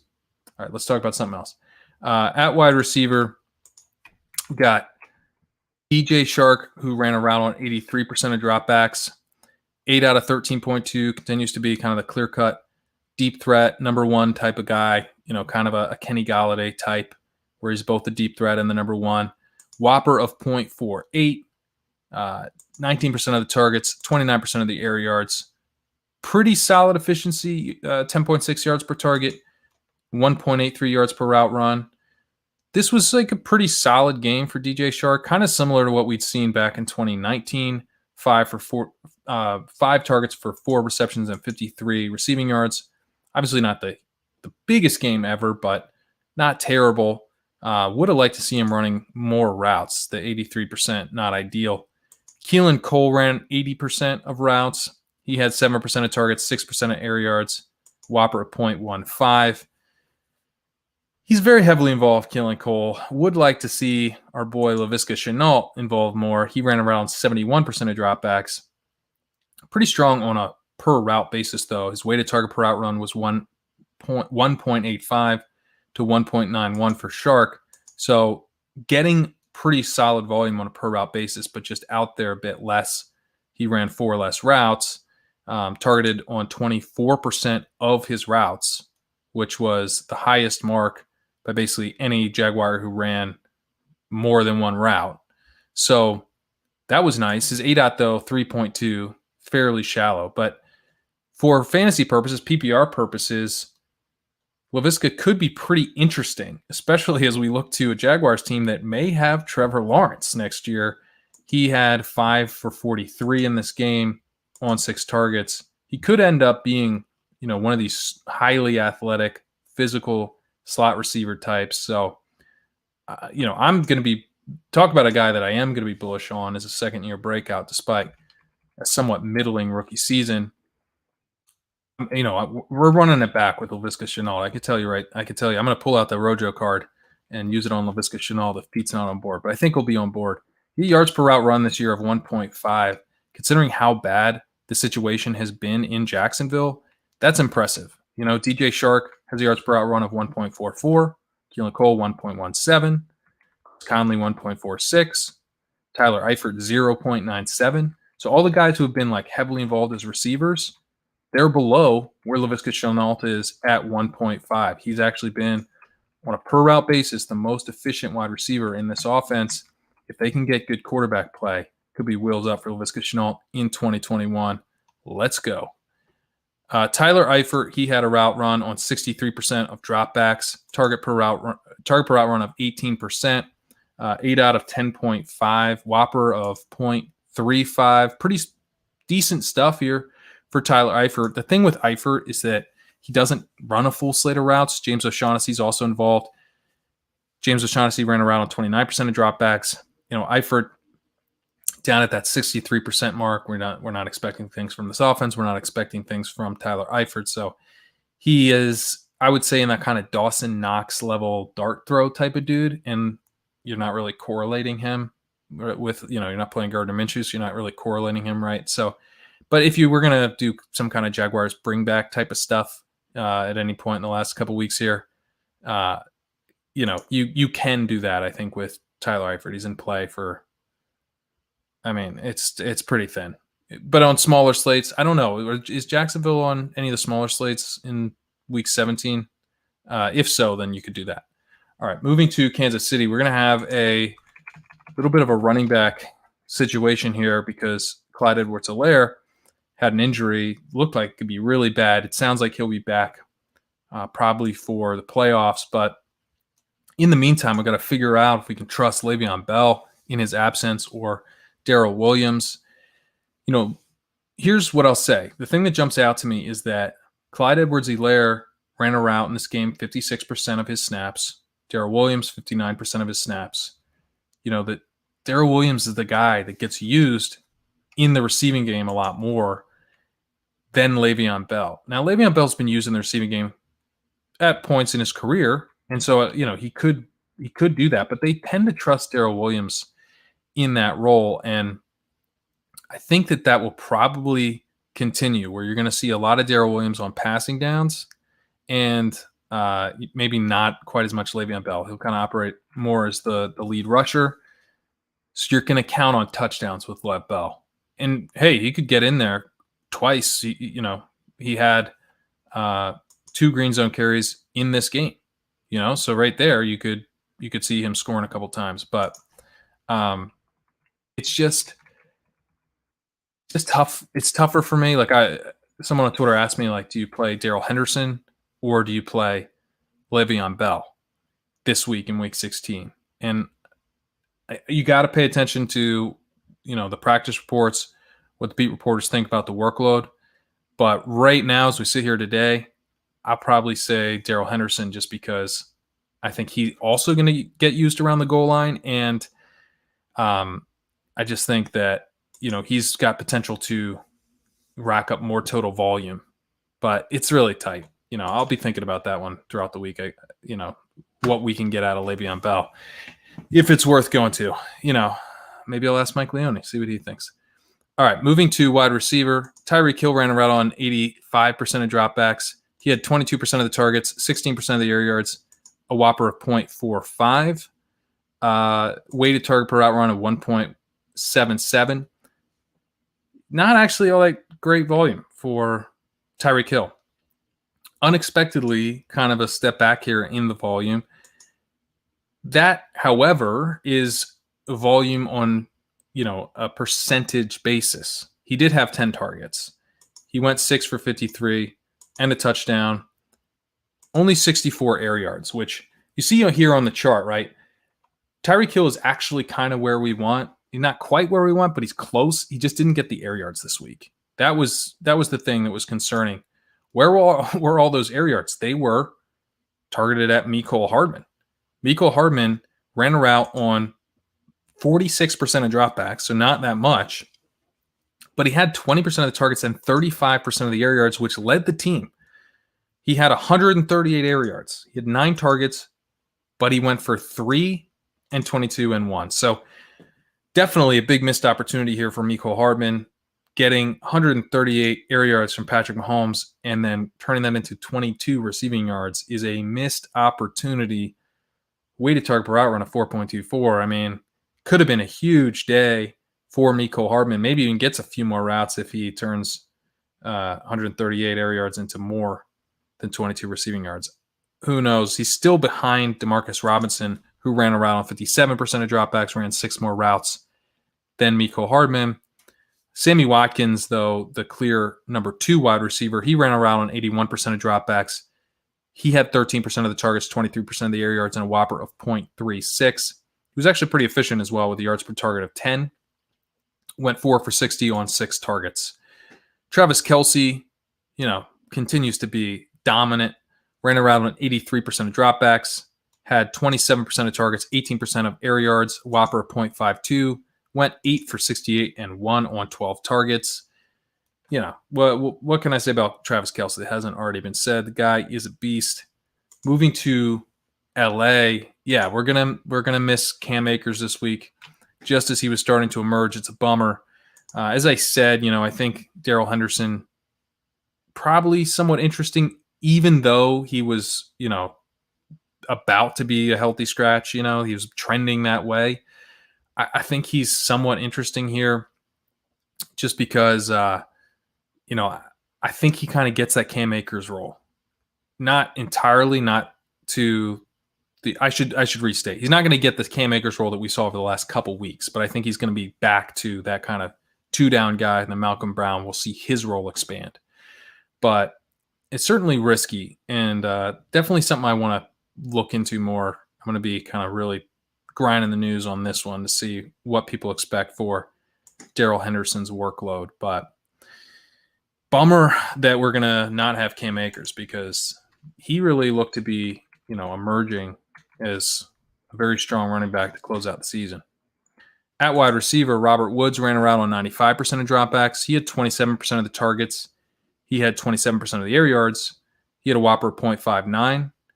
Went 6 for 56 and 1 on 8 targets. And also because it's Robert Woods, he got a 40-yard rush attempt too. I mean, that's pretty nice. 40 yards rushing on 1 attempt. Pretty nice for Robert Woods. Always sprinkling in a little bit of that rushing equity. So good stuff. Cooper Kupp ran a route on 84% of dropbacks. He is not truly a full-time player. And that's something that's hurt him a little bit compared to Robert Woods. So it's the rushing for Robert Woods. That's a nice little bonus. But also Robert Woods is out there usually for 4 or 5 more routes than Cooper Kupp. Cooper Kupp had 17% of the targets, 6% of the air yards, whopper of 0.29. Bit of a weak underlying day for Cooper Kupp. Bit of a weak underlying day for the Rams. Tough day. Lose the Jets. Josh Reynolds here, back to kind of a clear leader over Van Jefferson in routes run. He ran 31 routes to Van Jefferson's 7. Did have that stretch where it looked like maybe Van Jefferson was making a comeback, going to take this job back from Josh Reynolds, but didn't happen. The one thing with Josh Reynolds is that typically is an 8 out around 10, and that's the deepest on the team. This week he had an 8 out of 4.5. That was still second deepest among wide receivers. Robert Woods led all wide receivers with an 8 out of 6.4. So you're seeing, Jared Goff has trouble pushing the ball downfield, and this week it was really, really bad. And I think that's sometimes you can tell like how healthy an offense is by looking at the ADOTs and seeing that none of the wide receivers were to get even have a 7 ADOT, which is pretty shallow. That's gross. That's a quarterback who's just not able to push the ball downfield whatsoever. The tight ends were actually the deep threats in this game. Tyler Higbee had an 8 out of 7. Gerald Everett had an 8 out of 10.5. Gerald Everett missed some time in this game. Keep an eye on his practice reports. He did return, though. So Tyler Higbee ran a route on 68% of dropbacks compared to just 32% for Everett. But not sure that's something to really, look at as predictive going forward. I don't think this suddenly turned in a 2-to-1 split for Tyler Higbee. Everett was actually more involved on his routes. He had 4 targets on his 12 routes. Higbee had 5 targets on his 26 routes. So target per route run for Tyler Higbee of 19%, which is okay. 33%, which is elite for Gerald Everett. Keep an eye, though. We have to see if either of these guys, Higbee's not going to miss, obviously, but if he were to miss like week 17 or something, Everett would be awesome, an awesome play. And if Everett unexpectedly misses week 16, then Tyler Higbee is really, really strong. Moving to the Chargers, we've got Austin Eckler in this game, had 62% of the snaps, 12.8 expected points. Wasn't efficient, left 0.9 points on the field. He went 4 for 4 and 19 yards as a receiver, 13 for 60 on the ground. He lost 32% of the snaps to Kalen Ballage. He lost 9 expected points to Kalen Ballage. Kalen Ballage had 8 attempts. He went 11 yards on those 8 attempts, but he did score a touchdown. He did get 2 green zone carries. He continues to be a problem for Austin Eckler in terms of stealing enough work to matter, but Austin Eckler did not as well see as the huge receiving numbers that he had seen, in previous weeks, right? In week 14, he'd seen huge target numbers, 9 targets, which he took for 9 for 67, right? So if he's not going to get that kind of level of receiving work and he's losing a bit of work to Kalen Ballage, that lowers his floor. Given the state of running back on the main slate, though, it looked to me like he's going to end up being one of the chalkier options. And it's someone that I'll probably gravitate to as well because there's not a ton of great options. And if we can get that receiving work back up, he can get there pretty easily. Moving to wide receiver, Keenan Allen, man. Why you got to do that? It's so brutal. We started, he says to the camera, don't sit me. Well, it's okay to tell. You'd actually be like a hero if you were like, sit me, right? Because then we would have sat you and we would have started Hunter Henry on our Crack Rock main event team. That was, I believe, 11th before this game, and now it's down to like 46th. So real bummer that we did start Keenan Allen. We were leaning towards starting Keenan Allen. Then he says, don't sit me. We said, sure, Keenan, we got you. And then he had 3% of the air yards, 9% of the targets, whopper 0.16, disgusting. Only ran a route on 40% of dropbacks. So just brutal. He went 1 for 17 on 3 targets in this game. A lot of that volume instead went to Tyron Johnson. He had a route run on 57% of dropbacks. He had 16% of targets, 34% of the air yards, and a whopper of 0.47. Actually, you know what? I should restate that. A lot of the volume that Keenan Allen did not have really went to Hunter Henry. So I'll do this a little. Normally I do the tight ends at the end, but I'll cover Hunter Henry now. Hunter Henry had an 8 out of 9.1. He really feasted in the intermediate area of the field where we typically see Keenan Allen doing his work. Hunter Henry ran a route on 83% of dropbacks. Really nice mark for a tight end. He got 22% of the targets. He had a whopper of 0.45. He had a really nice day with 5 for 65 and a touchdown. So he was the primary beneficiary of Keenan Allen being very limited in this game. Mike Williams was also limited in this game. He only ran out on 51% of dropbacks. And as a deep threat, I think he is the one who opened up a lot of the opportunity for Tyron Johnson. Tyron Johnson had an 8 out of 24.6. He had a whopper of 0.47. He was pretty heavily involved on a per route basis, weighted target per route run of 3.72, just huge stuff. He was actually efficient as well, so his yards per route run was 3.05. Really strong day from Tyron Johnson, operating as this Mike Williams replacement type of dude. Jalen Guyton continued to just do his Jalen Guyton thing, except he had more volume than he typically does. He ran a route on 86% of dropbacks. He had an 8 out of 19.7, so just really, really deep. This is not uncommon for Jalen Guyton. He is like, when I say deep threat, I usually mean like an 8 out of 14, 15. Sometimes as shallow as like 11 or 12. Jalen Guyton is typically up here like 18, 19, 20, or 20 plus. And, so see him at 19.7, right in the range we're typically expected to see him. But he was targeted on 20% of his routes, which is not common for Jalen Guyton. Does not tend to get targeted very heavily. Weighted target per route run, 2.64, whopper of 0.51, which led the team. He was out there the most, but he was also targeted at a decent rate. So really strong game for Jalen Guyton. I think, he was helped by Mike Williams and Keenan Allen being limited. The targets had to go elsewhere. They were going to Johnson, Guyton, and Henry.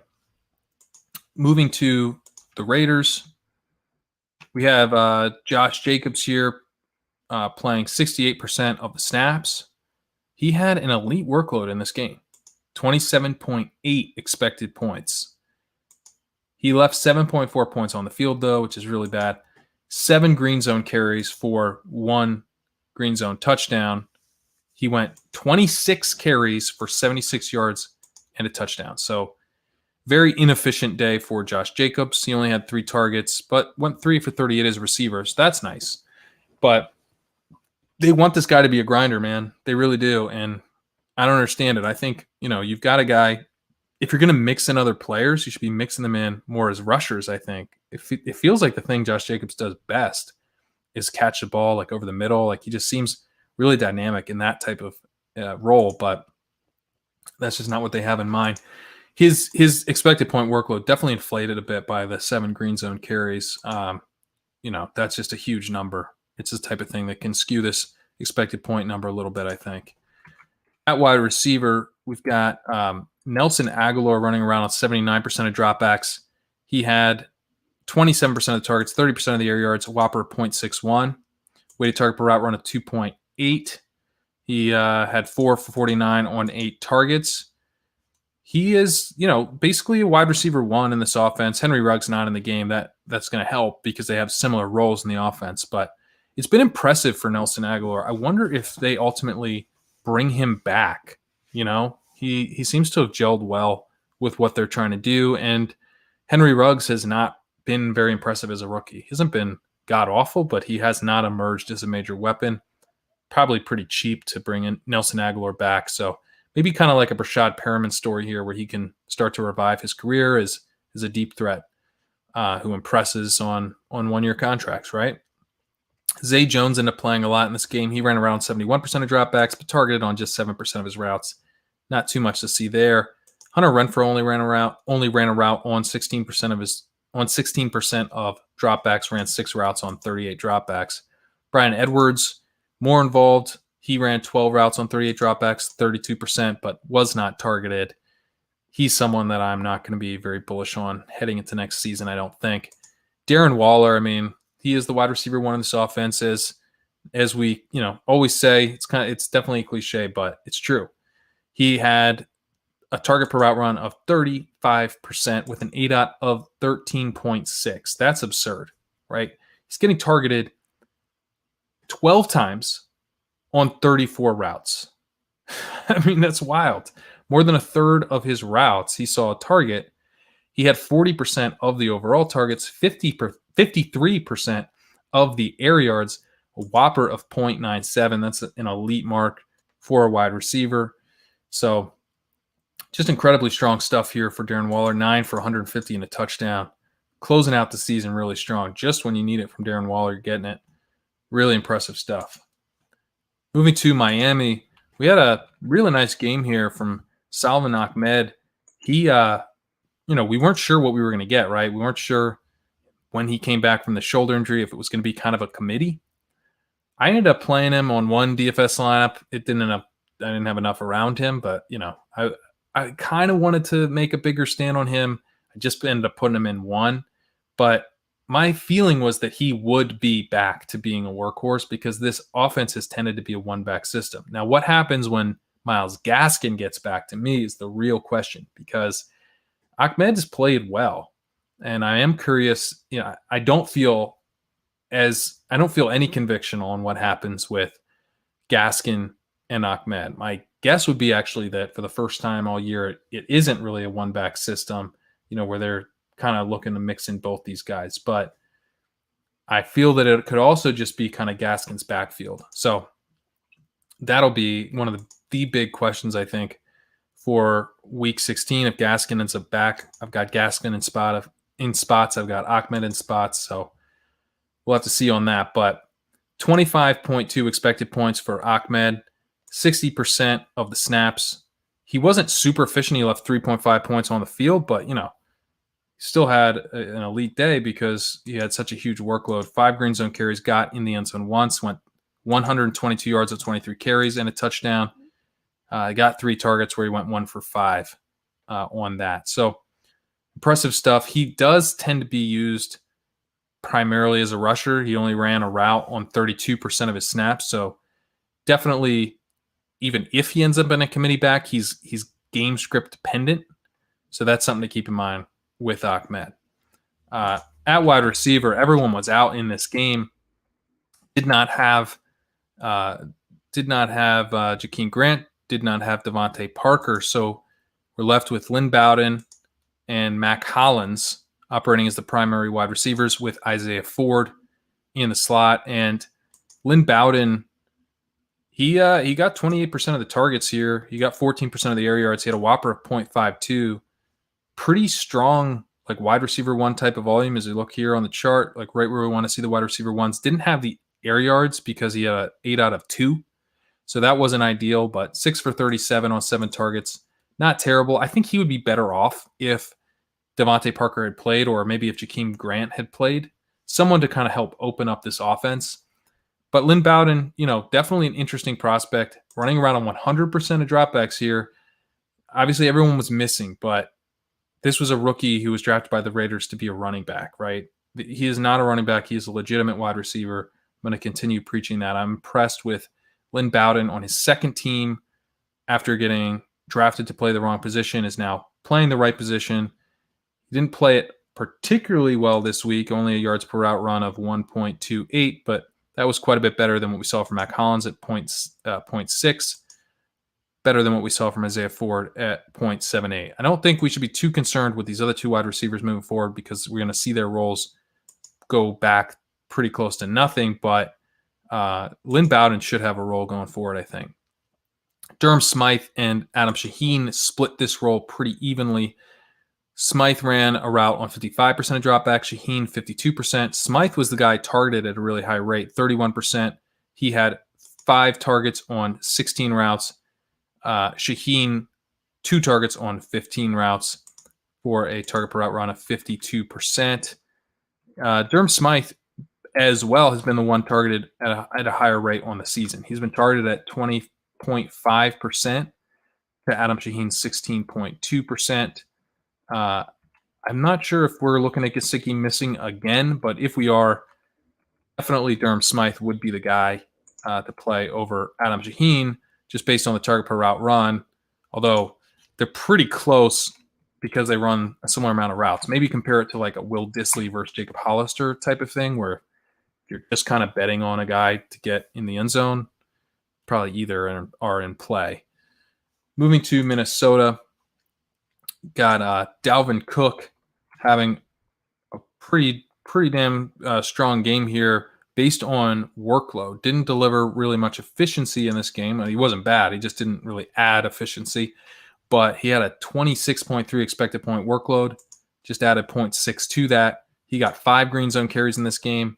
He scored on one of those, and then he got a green zone target as well. He went 24 for 132 yards and a touchdown on the ground. He went 5 for 27 through the air on 5 targets. Really, really strong stuff from a workload perspective. 76% of the snaps.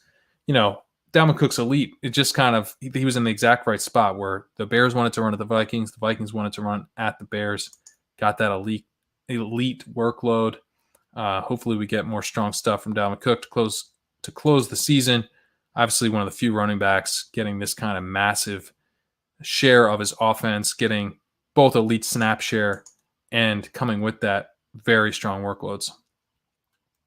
Moving to wide receiver here, Justin Jefferson, you can see on the chart, just elite stuff. I mean, this is exactly what we want to see. He ran around on 100% of dropbacks, target per route run at 24%, which is very strong. Got 37% of the targets here, which is very strong. 44% of the air yards, which is awesome. Whopper of 0.86, which is an elite mark.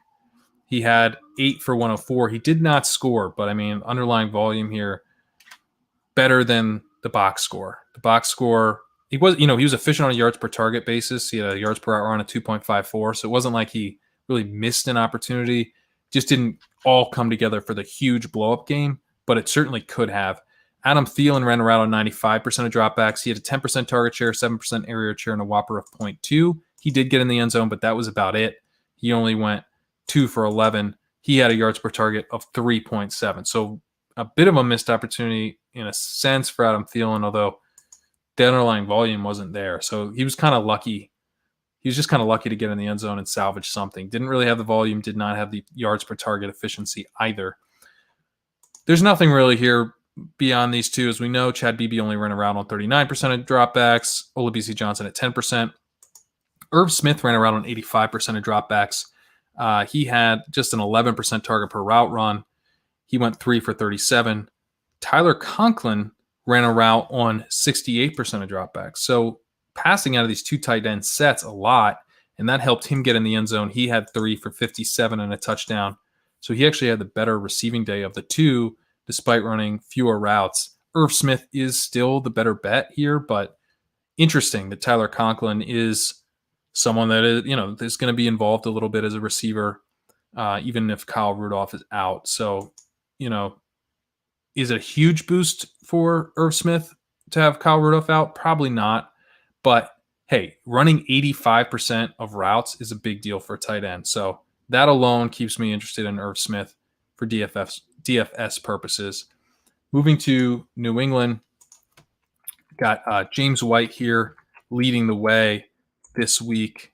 He had 49% of the snaps, 6.9 expected points, 2.6 points over expected. Sony Michel right behind, though, 42% of the snaps, 6.1 expected points, and was the most efficient running back with 3.1 added in efficiency. Just completely different roles. Sony Michel in the Sony Michel role. He had 10 targets. So he did not have 10 targets. He had 10 attempts for 74 yards. Just had one target for 8 yards. And James White, 4 targets for 52 receiving yards and 4 receptions. And he took 2 rushing attempts for 3 yards. So, you know what this backfield's about. We've got James White, the pass catcher, Sony Michel, the Sony Michel. Damian Harris was not active in this game. So you had Sony Michel returning to his classic Sony Michel role. At wide receiver, Jacoby Myers ran around 97% of dropbacks. He had 40% of the targets, 61% of the air yards, a whopper of 1.02. We've seen this many times from Jacoby Myers where he just sucks up the total volume of this offense. And it's not nothing either. 120 air yards and 10 targets. This is like real legit volume that Jacoby Myers can get. He is definitely the wide receiver 1 in this offense. I would expect that he remains the wide receiver 1 in this offense moving into 2021. Like what we've seen from the Patriots is that when they find a guy who can do what they want, that guy keeps his job, right? I mean, especially at the slot wide receiver, we've seen Julian Edelman, we've seen Wes Welker. These dudes, they become the number 1. They maybe came out of nowhere. They may be unheralded, but they don't just like replace them once they found a guy who can do what they want at that position. So I think Jacoby Myers has started to cement himself as the number 1 wide receiver here for 2021. How important is that? How valuable is that for fantasy? It's tough to say, but when you get this level of volume, you're gonna hit for some decent games. And here we got 7 catches, 111 yards. I mean, this is pretty solid stuff. Yards per target of 11.1. Just the ability to soak up that much of the volume. And I'm not sure what's going to change. Like, they did not draft a wide receiver in the best wide receiver class in, 6-7 years, right? Since 2014. Specifically, it's the best wide receiver class since 2014. And they just passed on the whole thing. So I don't know. Maybe they end up drafting a wide receiver this past year, but their success in terms of drafting wide receivers has been horrendous, right? I mean, not just N'Keal Harry, who looks like a tough, he might be a bust. It's not looking good. I liked him as a prospect, but it's not looking good. And then we've also got all their other misses at wide receiver over the years. Aaron Dobson, Malcolm Mitchell, on and on. So all this to say, I think Jacoby Myers, as we look ahead to 2021, is pretty interesting. I think he's not going to go away. He could go away, I suppose, but I'm liking what I'm seeing for 2021. Damiere Byrd ran a route on 97% of dropbacks. He had 16% of the targets, 14% of the air yards, a whopper of 0.34. N'Keal Harry ran a route on 75% of dropbacks. He's been in this range for a while now. This has been kind of the new normal where you've got Jacoby Myers and Damiere Byrd as full-time players and N'Keal Harry up around the 75% range. He had a whopper of 0.2, not heavily involved. Did have an 8 out of 12. I mentioned previously that I like that N'Keal Harry, at the very least, is starting to see some deeper targets. That makes sense. I think that's a better role for him. He has not been good in the shallow run after the catch type stuff. I think he is more kind of the deeper threat, kind of the guy who goes up and gets the contested catches type of dude. So I hope they continue to use him a bit more in that way. At tight end, I mean, nothing going on with these tight ends. Dalton Keene, Devin Asiasi splitting this role, and neither one of them able to get up over 15% target per route run. So continue to ignore this position. Ryan Izzo has been phased out. It's now Keene and Asiasi. Moving to New Orleans, got Alvin Kamara. He played 73% of the snaps, 13.4 expected points, added 5 points in efficiency. He had just 6 targets, which, just 6 targets, but I mean, pretty much everyone was thinking he was going to get up to like 9-10 targets. Fell short of that. Did get in the end zone at least through the air, 3 for 40 and a touchdown. Had 11.54 on the ground. Bit of a disappointing day overall for Alvin Kamara with Michael Thomas out, with Drew Brees back in, but at least we have that setup.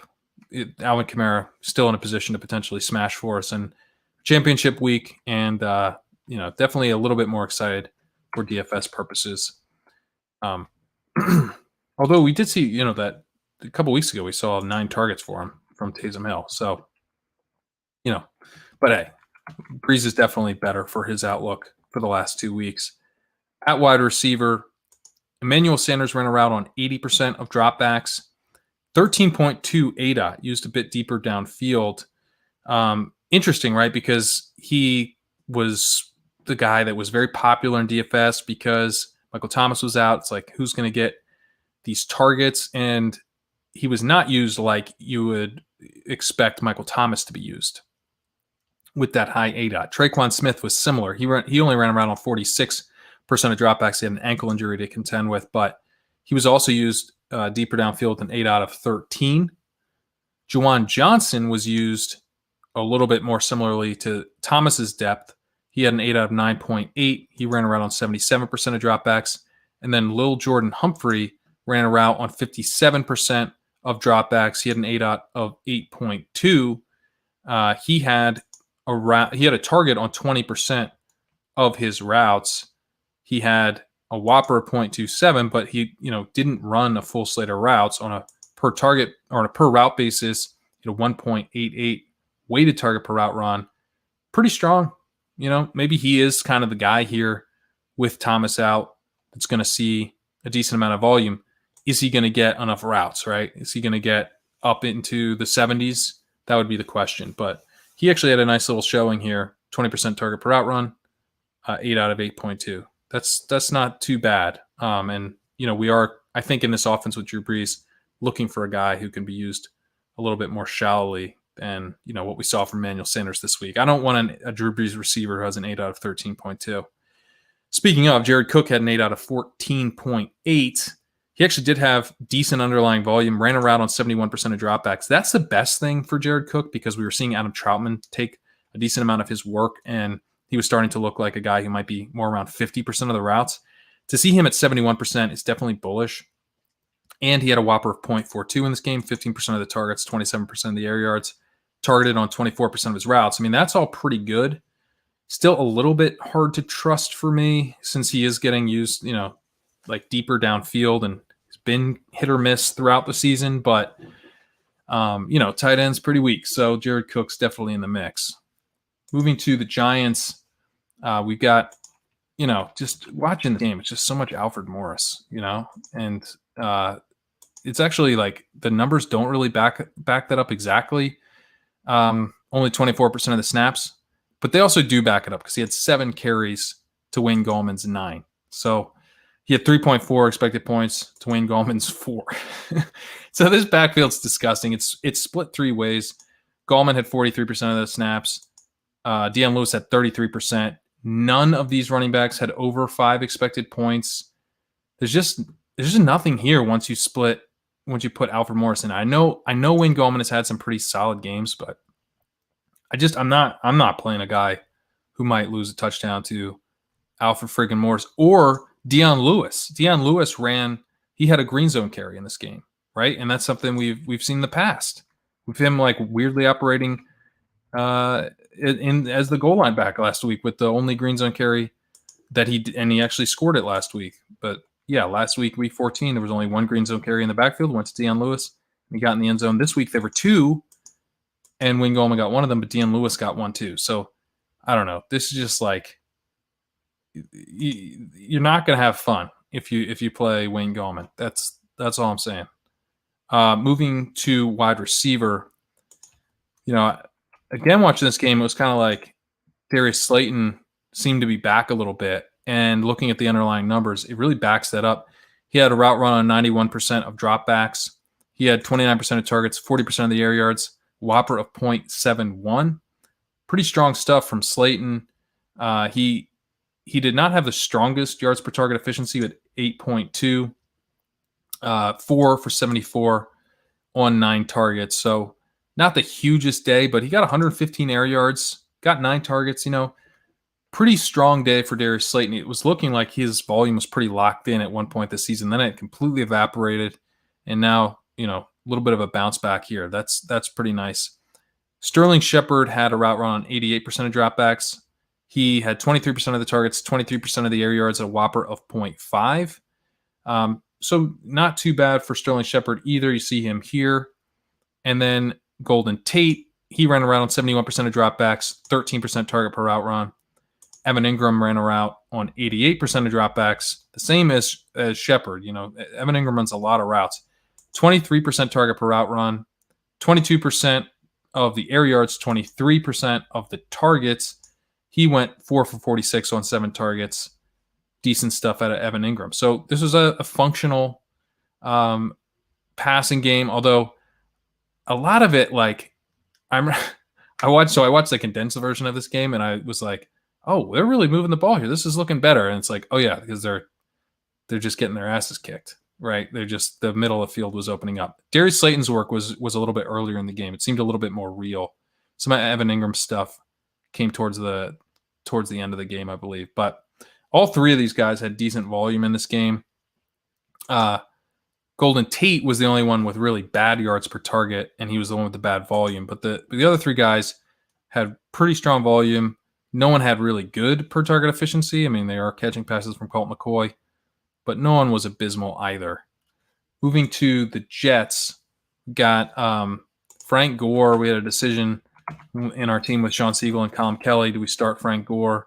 We did not start Frank Gore. He got 20.2 expected points. He got an elite workload in this game because Adam Gase really wants to screw over this franchise, I guess, or was trying not to screw over the franchise. What would it be? I guess Adam Gase was really trying to lose this game if he gave Frank Gore 20.2 expected points, 5 green zone carries for Frank Gore.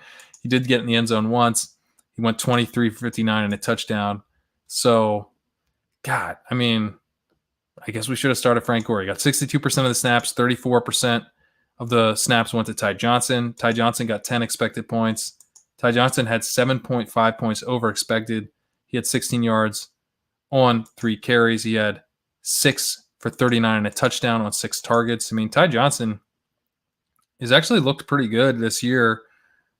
I don't know why he's getting, a 2-to-1 ratio of snaps in Frank Gore's favor. That seems really stupid, but that also kind of makes sense, right? So moving to wide receiver, we got Rashad Perriman, ran around on 100% of dropbacks, but only 4% of the targets, only 12% of the air yards. You see, like the part of the chart where we do not want guys, Rashad Perriman is right there. Run a lot of routes, but doing nothing with them this week. And Denzel Mims, similar. Denzel Mims ran around on 94% of dropbacks, 15% of targets, 10% of the air yards. Whopper, which is a little better than Perriman's at 0.29, but still not good. Jamison Crowder's back, man. That's what I take from this. Jamison Crowder ran around on 89% of dropbacks, which, was not the case the week before. We were still seeing a little bit of Braxton Berrios in week 14. In week 14, we had Jamison Crowder running a route on 87% of dropbacks and Berrios running around on 23%. And Berrios is also kind of a slot receiver. So I think that in some ways hurt Crowder. Berrios was able to have some decent volume on his own, but Crowder up a bit this week to 89%, 30% of the targets, 29% of the air yards, a whopper 0.65, yards per route run of 2.13. That's a pretty strong mark, especially when it's on the Jets. Yards per target of 9.4, went 6 for 66 on 8 targets. Not the biggest pie here, He was able to get 29% of the air yards with just 43 air yards. Not a lot of air yards here. He had the most air yards with an 8 out of 5.4. So again, small pie. This is the Jets, but Jamison Crowder is going to continue to rack up targets here to close the season, I think. And then Chris Herndon at tight end. I mean, it's almost getting grosser the more routes he runs. He ran a route on 80% of dropbacks here, but had a target on just 14% of his routes. He did actually have decent per target efficiency, went 3 for 48 on 4 targets. So he made the most of his targets, but has not done a good job earning targets all year. That has just been an absolute disaster. He has a target per route run on the season of 11.3%. His yards per route run on the season of 0.69. That is not nice. That is not nice. Moving to Philly, we have Miles Sanders with 83% of the snaps. 14.4 expected points, though, which is a bummer because a guy with 83% of the snaps in a game, the shooting out a bit, could have been a really big role. It wasn't, though. And I think partly it's because he only ran a route on 38% of his snaps. So he's out there, but primarily to rush. And he had 17 for 64 on the ground. He did get 3 green zone carries, but he did not score a touchdown. And he left 4.4 points on the field as a result on a 14.4 expected points workload. So it's probably going to be a little bit hit or miss with Miles Sanders, but he is in position to really hit. It's kind of like a Kenyon Drake type of role plus, because Kenyon Drake is in a similar role. They're going to be doing a lot of zone read stuff. Both teams are, but Kenyon Drake splits time with another running back. That's sort of true of Miles Sanders, but Boston Scott only had 18% of the snaps, right? Chase Edmonds, if he was healthy in a game, would never really have 18% of the snaps to 83% for Kenyon Drake. So I think that's kind of the way to think about Miles Sanders. He's going to be a little bit hit or miss, but he should have some games where his opportunity really spikes. He gets a lot of work around the goal line. He ends up getting some more handoffs. If teams start to key a little bit on Jalen Hurts, maybe even opens up things for Miles Sanders. So the number here to focus on is, I think, the 83% of the snaps, because he had 81% in week 14. And the question was like, are we going to see that stick around? Because in week 13, he only had 56% of the snaps. But, we had seen Jordan Howard go away last week in week 14 and Corey Clement not really have any role, and that continued this week. And in fact, Boston Scott's role actually ticked down a little bit. So I'm still pretty bullish on Miles Sanders as we close out the season here. I have him in another dynasty team. I have 3 of these dynasty teams that are all the same format with a week 14 to 16 playoffs. And we have Miles Scott in one of them, or Miles Sanders in one of them. I'm definitely rolling with him in the championship week there. At wide receiver, it's a mess here. It's always a mess here. We got Alshon Jeffrey actually leading the way with 64% routes run per dropback. He had, though, just 8% of the targets, 13% of the air yards, a whopper of 0.2. You see him where we don't want our wide receivers, right? This is not where we want guys. Get this dude off the field. Get him off. It's terrible. He had yards per target actually of 21. So he would tell me to shove it, because he did turn his 3 targets into 2 for 63. But hey, Alshon, earning the targets is a skill as well. Although in Alshon's defense, 8 out of 19.7. When you're that utilize that deep downfield, it's going to be hard to get targeted at a high rate, and you're going to have a little bit of inconsistent volume with that type of role. But I would have liked to see more from Jalen Reagor. I don't know that we're going to get that now because he had an ankle injury in this game, so we may not have him for the rest of the year here. He ran around on 45% of dropbacks. He was targeted on 32% of his routes. He had an 8 out of 12.5, so this was not like getting peppered with tiny little short routes. He had 8 targets on 25 routes. He had 100 air yards. This dude was getting like a lot of volume in this game. He got a weighted target per route run of 3.47, obviously super elite mark. He had yards per route run of 1.96. Not quite elite, but not terrible. And that comes with the yards per target efficiency that wasn't ideal at 6.1. So he's just getting tons of targets for the amounts of routes that he was running. 5 for 49 on the day. Not the hugest day. Obviously, you probably weren't starting Reagor anywhere. And I even have him on some dynasty teams where things kind of got a little thin on it, and I still found other options. So probably weren't starting him. Mostly looking to him as a 2021 option. And, his yards per route run on the season was only 1.29. Not very strong, actually. This was a pretty poor – this is a very, very poor outcome for what we were hoping for at the season, at the start of the season. But I'll do the same thing I did for Laviska Shenault, when I compare him to other guys in this offense. Alshon Jeffrey has a yards per route run this year of 0.76. Greg Ward is 0.91. Travis Fulgham, 1.54, which is pretty solid, but not great. Jalen Reagor, 1.29. So he hasn't been the best wide receiver here, and Dallas Goedert at tight end, 1.57, actually leads the way. But he hasn't been god-awful either, and this offense at times has been god-awful. So, I'm still holding out hope for Jalen Reagor, especially because Jalen Hurts seems to be really interested in throwing him the ball. 32% target per route run this week, as I mentioned. And last week he had 17% with an even deeper ADOT of 15. He had a whopper last week of 0.47. So which led all wide receivers last week. So Jalen Hurts definitely looking for Jalen Reagor. A Jalen to Jalen connection could be pretty interesting. And you see here on the chart, this is where we want to see wide receivers that we think could run more routes. 1, Jalen Reagor would have run more routes if he wasn't hurt. And 2, this stupid wide receiver rotation was keeping his routes limited.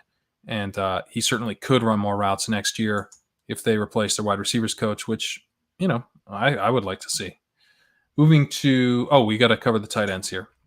At tight end, speaking of dumb rotations, Dallas Goedert ran a route on 64% of dropbacks, Zach Ertz 65. Dallas Goedert should never run less routes than Zach Ertz at this point. That is so clear. Dallas Goedert is their best weapon on offense, best receiving weapon on offense. ADOT here of 10.2 for Dallas Goedert, got 20% of the targets, 18% of the air yards, a whopper of 0.43. Zach Ertz, he actually played pretty well. He ran a route on 65% of dropbacks with 8 out of 15.6. Used pretty deep downfield. 18% of targets, 24% of air yards. Tied with Goddard at the same whopper of 0.43. And he had an 11.5 yards per target with a 1.92 yards per route run. He went 2 for 69 on 7 targets. So actually a pretty decent day for Zach Ertz, but I'm just you can't have Dallas Goedert out there for 64% of dropbacks just because you need to get Zach Ertz more time. I'm not buying it. I think Goddard's their best weapon right now in the passing game, and they should be utilizing him as much as possible. Moving to Pittsburgh. This is, there's a stretch here that I cover, right? The Giants to the Jets to the Eagles. Okay. And now Pittsburgh is starting to get a little bit in that mix of the disgusting stretch. Maybe they get in the curse of the disgusting stretch. I will say the next team after this is Seattle. So I hope Pittsburgh can be our firewall here. Doesn't extend to Seattle to close the season, but things got gross here. We've got, I guess on the ground, things weren't so gross because we got Benny Snell with 78% of the snaps. That's an elite mark. 11% for Jalen Samuels, 11% for Anthony McFarland. Expected point workload for Benny Snell at 16.2. He added 3.5 points in efficiency. He got in the end zone on 3 green zone carries. He had 18 carries for 84 yards. He had 4 targets. He lost 1 target to Samuels, 1 target to McFarland. Snell took 4 targets for 3 for 23, which is pretty solid. So all in all, nice to see for Benny Snell. And I think it's a promising sign because at this point, I do not think that James Conner is going to be re-signed here, right? So if we get Benny Snell getting 78% of the snaps in a non-James Conner week in week 15, right before James Conner is probably going to be on his way, we could see Benny Snell as the lead back here in 2021. That seemed a few weeks ago pretty unlikely, but this week puts that back on the table. I'm not saying it's necessarily the most likely scenario. I think they probably end up drafting someone, and they could end up bringing someone in, and they could end up re-signing Conner. So there's a couple different ways that path closes to Benny Snell, but it is something that is plausible once again that Benny Snell operates as the lead back here. I have him stashed away in a couple different spots. Would certainly be pretty happy if that came to fruition. At wide receiver, Deontay Johnson returned to the number 1 wide receiver here. He ran around on 92% of dropbacks. He was targeted on 31% of his routes with an 8 out of 8.3. He gets targeted at a really high rate consistently. Yes, he was benched last week for drops, but he was brought back into the game when they needed a spark, and he has earned targets at a really, really high rate this year. That is not just because they're not handoffs. You know what I mean? He has to get open. He has to have that connection with Ben Roethlisberger. He has to have the timing. He does. And so that is we can count on him to earn targets, I think, at a higher rate than the other wide receivers because we've seen it so much this season. It's been such a consistent feature. And yes, his yards per target sucks, real bad. It's a 5.4 this week. This is a week after he got benched. He's not delivering value on his targets on a per target basis. It's just disgusting. But the per target basis is somewhat misleading because he's getting targets at a higher rate than other wide receivers. So this is one of the reasons I really like yards per route run. He had a 1.64 yards per route run this week. That's not that bad. He has 1.7 yards per route run this season, which is not bad. It's not ideal, but it's not bad. It's a lot better than what Juju Smith-Schuster has at 1.22. It's better than what James Washington has at 1.38. It's worse than what Chase Claypool has, and we'll get to that. I'd like to see more of him. But Deontay Johnson, what he's doing with his routes is not bad. What he's doing with his targets is awful. But he gets a lot more targets than other wide receivers, and earning those targets in the first place is a big part of the process, right? If he's not getting open, that doesn't necessarily mean someone else is, So that's my Deontay Johnson defense. I think he's been starting to get a little bit maligned based on a yards per target stat that no one agrees is predictive. So I do think that let's focus on yards per route run with Deontay Johnson, which we know is predictive. Let's focus on targets per route run, which is another stat that's a lot more predictive than yards per target. Let's look at weighted target per route run, Ben stat, which he has a 2.51 on the season, using that yards per route run scale. So he's elite in terms of his underlying volume on a route run basis. Juju Smith-Schuster, like I said, he's running a bunch of routes, ran around 95% of dropbacks, but only had 16% of the targets and 8% of the air yards, whopper of 0.29. Continues to be the story here. He is in this Christian Kirk part of the graph, part of the chart. He is in what has at times been the Larry Fitzgerald portion of the chart. It's not happening for Juju where he's out there all the time, but he doesn't get targets at a consistent rate. And I hope he moves on. I hope he's on a different team next year because it is not clicking right now with Ben Roethlisberger. Maybe that's what Juju needs. If there's any part of this is on Juju, maybe he needs an offense to kind of scheme things for him a little bit more. I'm not honestly sure what it is, but I don't want another season. I don't want to run this back. That's for sure. I don't want to run this back. And I don't want to run it back with Chase Claypool coming on because Chase Claypool only ran a route here on 69% of dropbacks, which is too low. He should be up above 80% at the least And I would like to see him up as a full-time player around 95%. You know, he should be a full-time player. Like, this dude has been awesome. He leads the team in yards per route run. He's borderline at an elite mark on the season in yards per route run for a rookie wide receiver. He had in this game 21% of the targets, 30% of the air yards, a whopper of 0.53. Again, despite not running a full slate of routes. On a per route basis, 2.93 weighted target per route run is really strong. Targeted on 26% of his routes with an 8 out of 12.1. He had 8 targets. He went 3 for 54 on that. Not super efficient, but he actually did lead the team in yards per target at 7.7.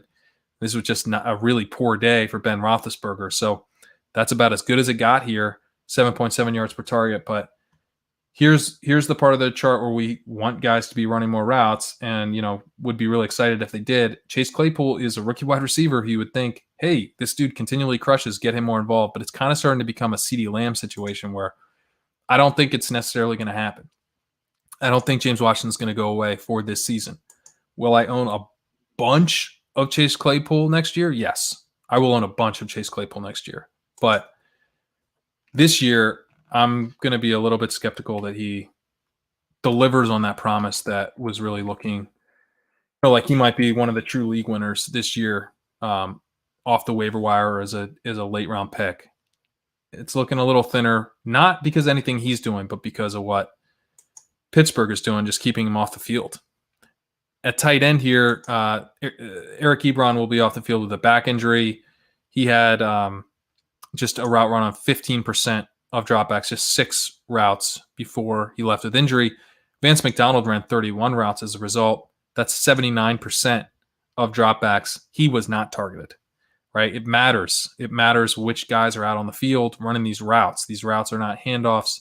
You got to earn the target. Vance McDonald is not going to be able to earn the target at the same rate that Eric Ebron is.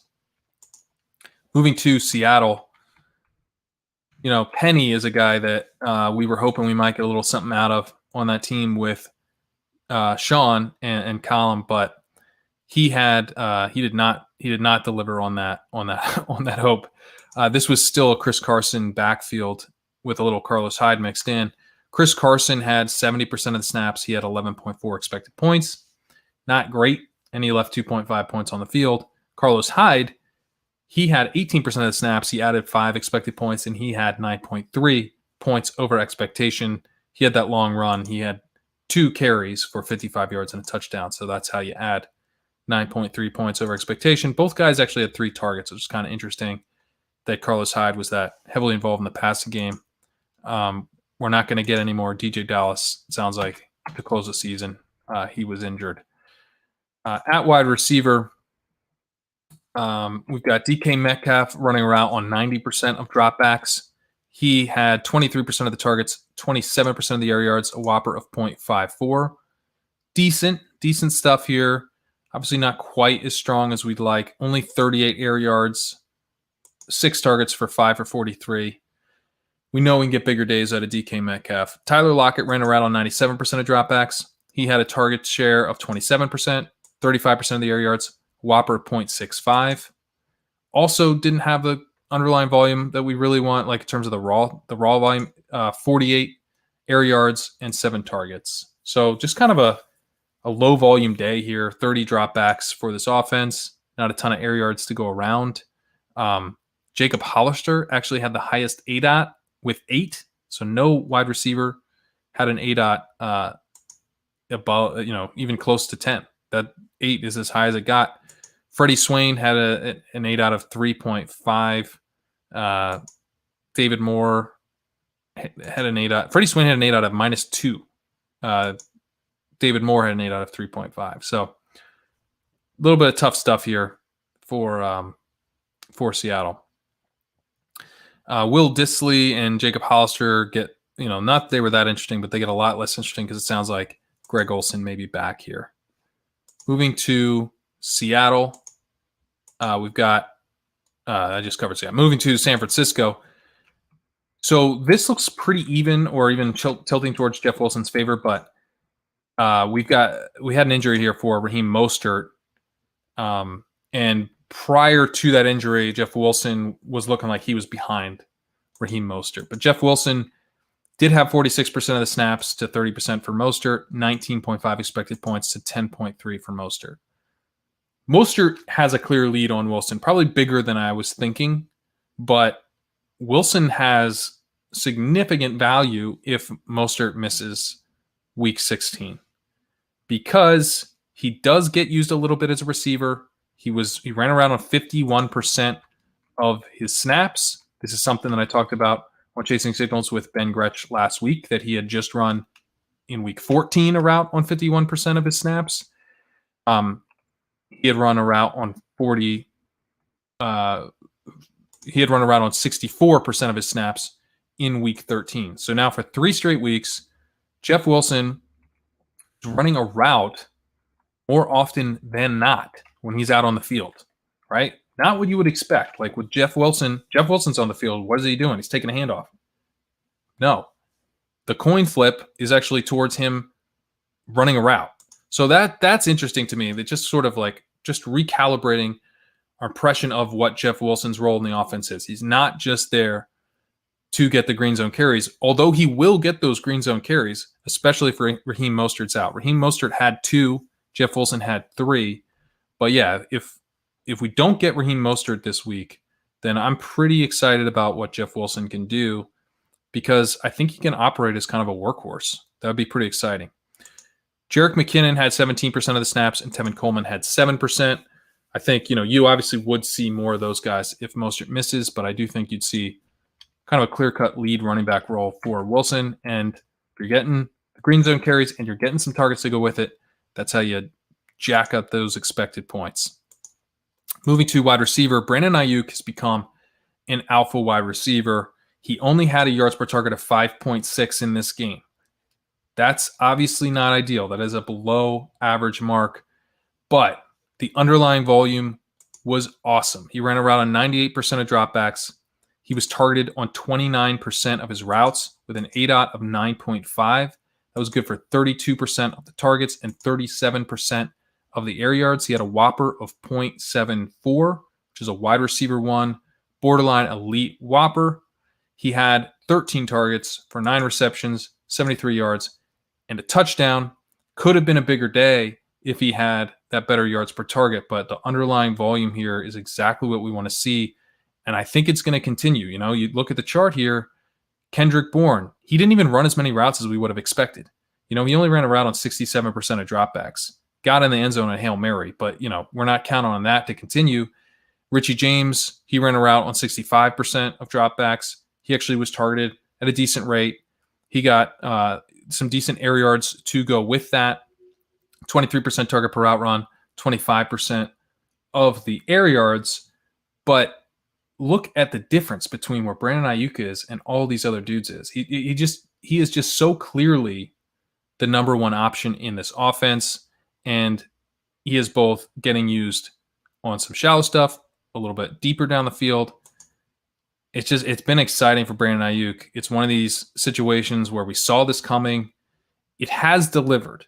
Now, it may not feel that it is fully delivered because the box score isn't as big as we would hope.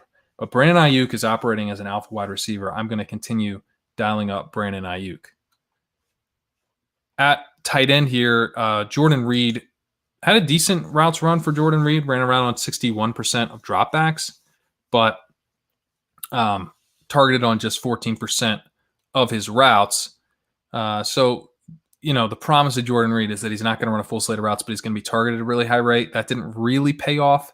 He did at least score a touchdown here. So continues to be in that dart throw conversation, but not really above that for me. Moving to Tampa Bay, Leonard Fournette here, I've been told not to call it a suck out. I've been told that it's not a suck out because Leonard Fournette, what's the thesis? The thesis is that he scores 2 touchdowns from the 1 yard line. And that is exactly what he did. He got 2 green zone carries and he scored both of them. He played 66% of snaps, which is actually pretty strong. He got 20 expected points and he added 1.5 points in efficiency.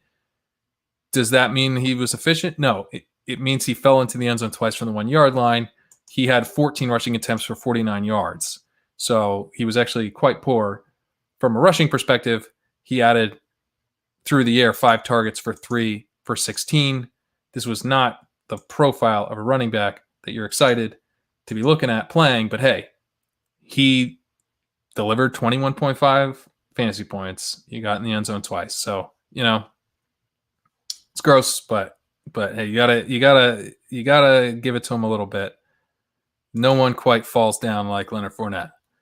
LaShawn McCoy, he had 18% of the snaps, 4.6 expected points, 1.6 points over expectation. Keyshawn Vaughn, he got 15% of the snaps, 2.3 expected points. He left 1.9 points on the field. Not a great sign for Keyshawn Vaughn here. Ronald Jones misses the game with COVID and can't even get more snaps than LaShawn McCoy. Can't really challenge Leonard Fournette, who was just a healthy scratch at all. So Keyshawn Vaughn, truly a lost rookie year here. This has just been very disappointing. At wide receiver, Mike Evans had a route run on 88% of dropbacks. He had 16% of the targets, 21% of the air yards, a whopper of 0.39. Chris Godwin had 92% route run per dropback, 12% of the targets, 11% of the air yards, a whopper of 0.25. Mike Evans was probably not really to the volume that I would have hoped, and certainly Chris Godwin was not. But Mike Evans paired his volume with 15.7 yards per target, and that was really the difference between them. You see on this chart here, both guys were where we do not want wide receivers to be, right? They don't have a ton of air yards. They're not getting targeted at a high rate, even though they're the primary options in the offense. But at least Mike Evans was very efficient. He had 15.7 yards per target and 2.62 yards per route run. He took 7 targets for 6 for 110. Didn't actually get in the end zone, but 110 yards on 74 air yards, right? So that's some efficiency right there. Chris Godwin at least did get in the end zone, so he kind of saved his day there. Antonio Brown got back to doing the thing he's been doing with Brady for most of his stretch in Tampa Bay, which is just running not that many routes, but getting targeted at a really high rate. He ran around on 56% of dropbacks, but he was targeted on 26% of his routes. It's been kind of the Antonio Brown story. He has a target per route run of 25% on the season. He has only run a route on 68% of dropbacks, and it seems like it's trending down because it's like they just know Brady's going to throw to this dude whenever he's out there, and it feels like they're just putting him out there less to almost prevent that from happening. He did have 13.3 yards per target in this game, got in the end zone, had 5 for 93. So pretty nice game for Antonio Brown, but generally do not want to be relying on a wide receiver who's probably going to run, less than 2/3 of the routes. That seems like a pretty safe bet at this point because Scotty Miller's getting worked in a little bit. He ran 10 routes here, 21%. Tyler Johnson ran 10% of the routes. So some other options that they're not letting Antonio Brown run a full slate of routes or even really close. Rob Gronkowski, how many routes Rob Gronkowski ran, right? He ran 33 routes, but that's good for 69% of the dropbacks. That's a classic Rob Gronkowski route run percentage right there. 0.36 whopper. He had a target per route run of 18%. His ADOT was at 8.3, which isn't bad, but sometimes we see Rob Gronkowski up at 10, 11, 12. And so a little bit lower. And so that didn't pair well with the lower than ideal target per route run. He got 7 targets, though, because there were 48 dropbacks in this game. So, the pie here was just bigger than it, typically is. And so he was able to get 7 targets for 3 for 29, had poor efficiency on the day, 4.8 yards per target. But overall, just a ton of dropbacks in this game, 48 dropbacks, which helped everyone get there a little bit more easily, even though there wasn't anyone who dominated those targets. Mike Evans led the team with a whopper of 0.39, which is kind of like a wide receiver 2 to 3 type of whopper. Like typically, it's not a very strong whopper. Richie James, as I look up here, Richie James had a whopper of 0.43, right? So you wouldn't expect the 0.39 0.37 would, or 0.39, excuse me, would be like leading your team. Zach Ertz had a 0.43, right? It's just not a very good whopper. So the big thing is it was very, very spread out here. As always, this offense was very, very spread out, but because there were so many dropbacks, you actually had a little bit of value. Moving to Tennessee, we have a little bit of an interesting situation here. Obviously, Derrick Henry, he got his. He had 63% of the snaps and 17.9 expected points. It's Derrick Henry. He had an efficiency, 7.3 points over expectation. 2 green zone carries and got in the end zone on one of those. But Darrynton Evans had 19% of the snaps, but 15.4 expected points. He was not efficient, left 1.7 points on the field. He had 4 green zone carries, a green zone target, and he scored that. So this is what prevented the total monster day from Derrick Henry. They gave work towards the end of the game to Darrynton Evans, and that muted what could have been just the massive slate-breaking type of output from Derrick Henry. Could you imagine if he had like 30 expected points in this game and then does Derrick Henry things on top of that? You literally could have been looking at like a 40 to 50 point outing from Derrick Henry if this Darrynton Evans work had not been here. So that kind of explains why Henry's day wasn't even bigger. I mean, he did go 24 for 147 and a touchdown. It's like at a certain point, are they going to give him, 35 carries? Probably not. But yeah, Darrynton Evans way more involved than anyone would have thought. At wide receiver, A.J. Brown ran a route on 93% of dropbacks. Target per route run of 25%, 23% of the targets, 15% of the air yards. 8 out of only 6.2 here, a little bit shallower than usual. Had a yards per route run of 1.57. 6 targets for 5 receptions, 44 yards, and a touchdown. Corey Davis continues to be a really bright spot in this offense. You see him here right next to A.J. Brown, targeted at a little bit lower of a rate, but had the air yards that A.J. Brown didn't have this week. Corey Davis had an 8 out of 15.5. He had a route run on 90% of dropbacks, 23% of the targets, 38% of the air yards, a whopper of 0.61, which led the team. He was very efficient with the yards per target of 18.3 and the yards per route run of 4.07, which is obviously an extremely elite mark. 6 targets for 4 receptions, 110 yards, and a touchdown. And let's talk about this season that Corey Davis has had. It has been extremely impressive. I mean, this is probably his last season with the Titans. Did not pick up his 5th-year option, and so he could be on a new team, and he could have just made himself a bunch of money because Corey Davis on the season has a yards per route run of 2.86. That is an elite mark. It is better than A.J. Brown, who's kind of the yards per route run king. A.J. Brown has a great yards per route run of 2.5, but Corey Davis is even better. And Corey Davis has been targeted 23.3% of his routes with an 8 out of 11.5. That is a really high rate to be targeted per route, and he's being targeted pretty deep downfield. So those are the 2 numbers that make up yards per route run. So it's kind of restating that his yards per route run has been just tremendous. He has been a full-time player in this offense. He's run around on the season on 83% of dropbacks.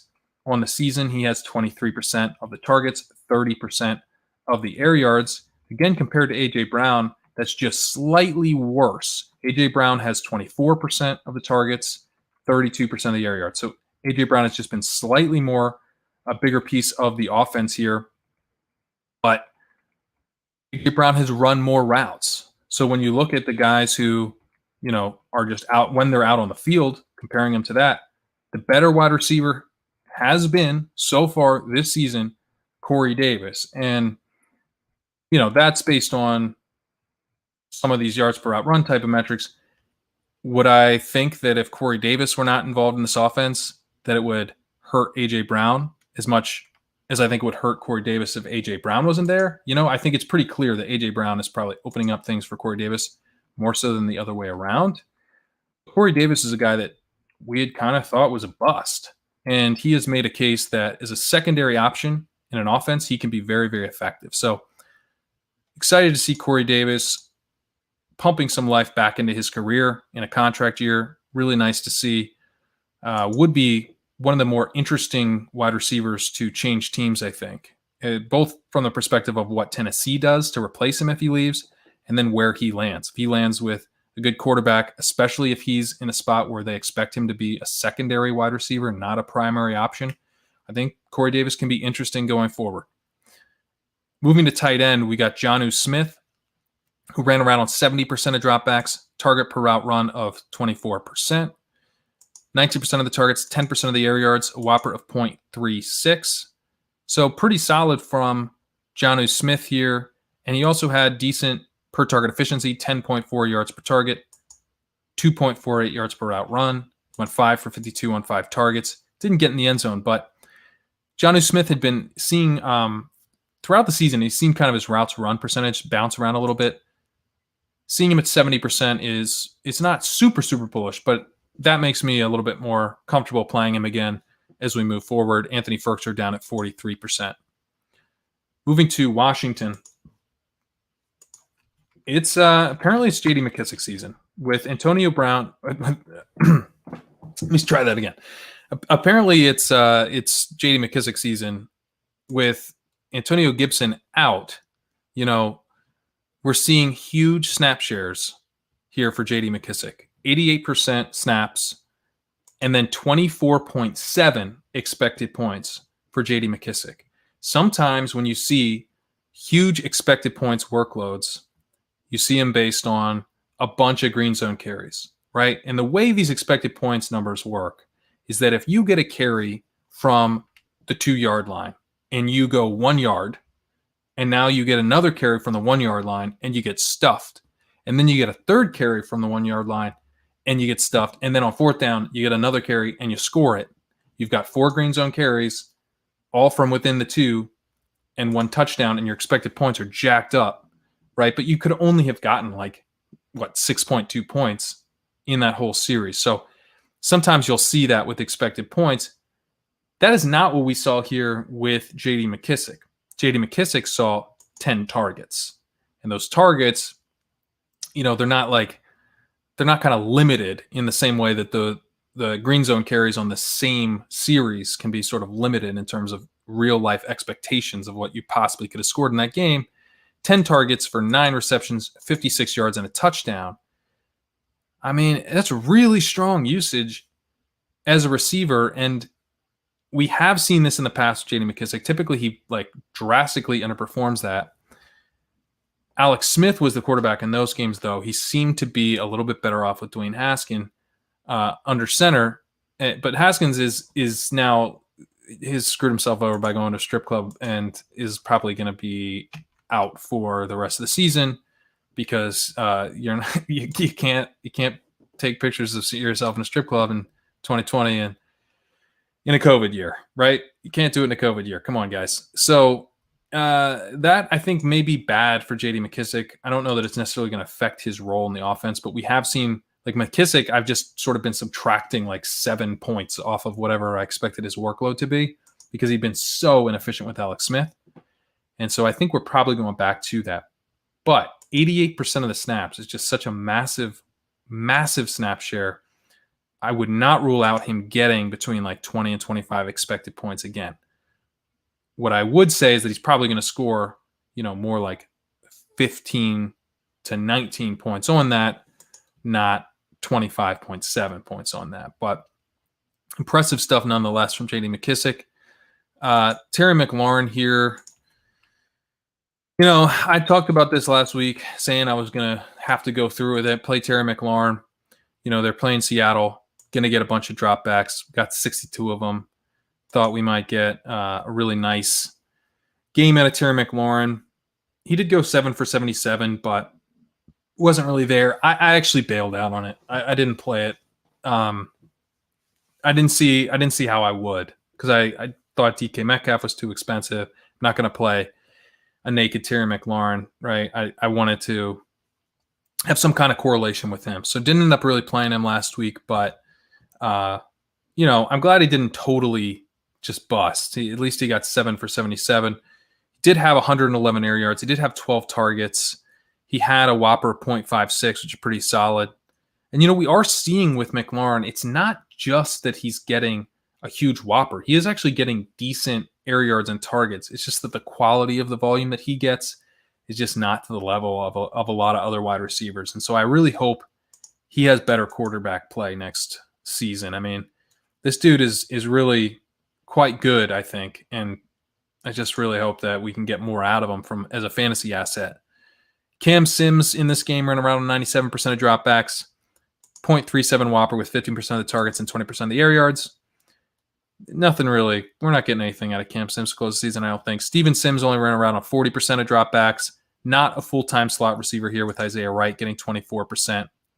Robert Foster had a showing. Adam Levitan's nickname for him has always cracked me up. Robert Foster, Australian for sex. I would like to see Robert Foster get a second chance. He had that one awesome year with the Bills, and then they just got him out of there. I don't know that everyone's ever explained to me why that happened. But moving on to tight end, we'll close out here with Logan Thomas, who has quietly emerged. It's a pretty elite tight end option.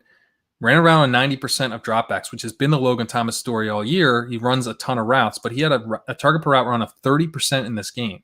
30% is really strong for any player, but tight ends typically don't see that kind of target per route run. He had 29% of the targets, 17% of the air yards, a whopper of 0.55. He did not add efficiency on a per target basis with a yards per target of just 5.9, but yards per route run of 1.8, 15 targets, 13 receptions for 101 yards, 63 air yards. 62 dropbacks is going to do a lot of nice things. And that is definitely pertinent to the J.D. McKissic conversation. The 62 dropbacks really matters there. That's also going to boost up that expected points. So keep that in mind. Keep in mind that, we're not going to see the 62 dropbacks very often. That is the most dropbacks that we saw from any team this week. So that is going to be a bit noisy. But Logan Thomas is getting targeted at a higher rate than he was earlier in the season. That is something that has improved for him. It was a real problem earlier in the year and has since become something that, while I wouldn't count on 30% going forward, I think that, he can deliver around 20% target per route run.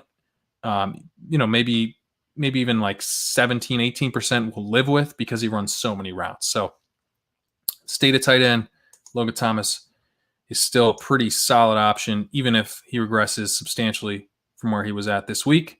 All right, that'll do it. We'll be back Wednesday and at 9:15. And then I think Chasing Signals is looking like it'll be on Thursday. We're still figuring out the exact time, but I think we're thinking earlier in the afternoon on Thursday, since we want to get out ahead of Christmas Eve and Christmas. But we'll see you at 9:15 at a regular time for Ship Chasing. Thank you guys for tuning in. And talk to you then.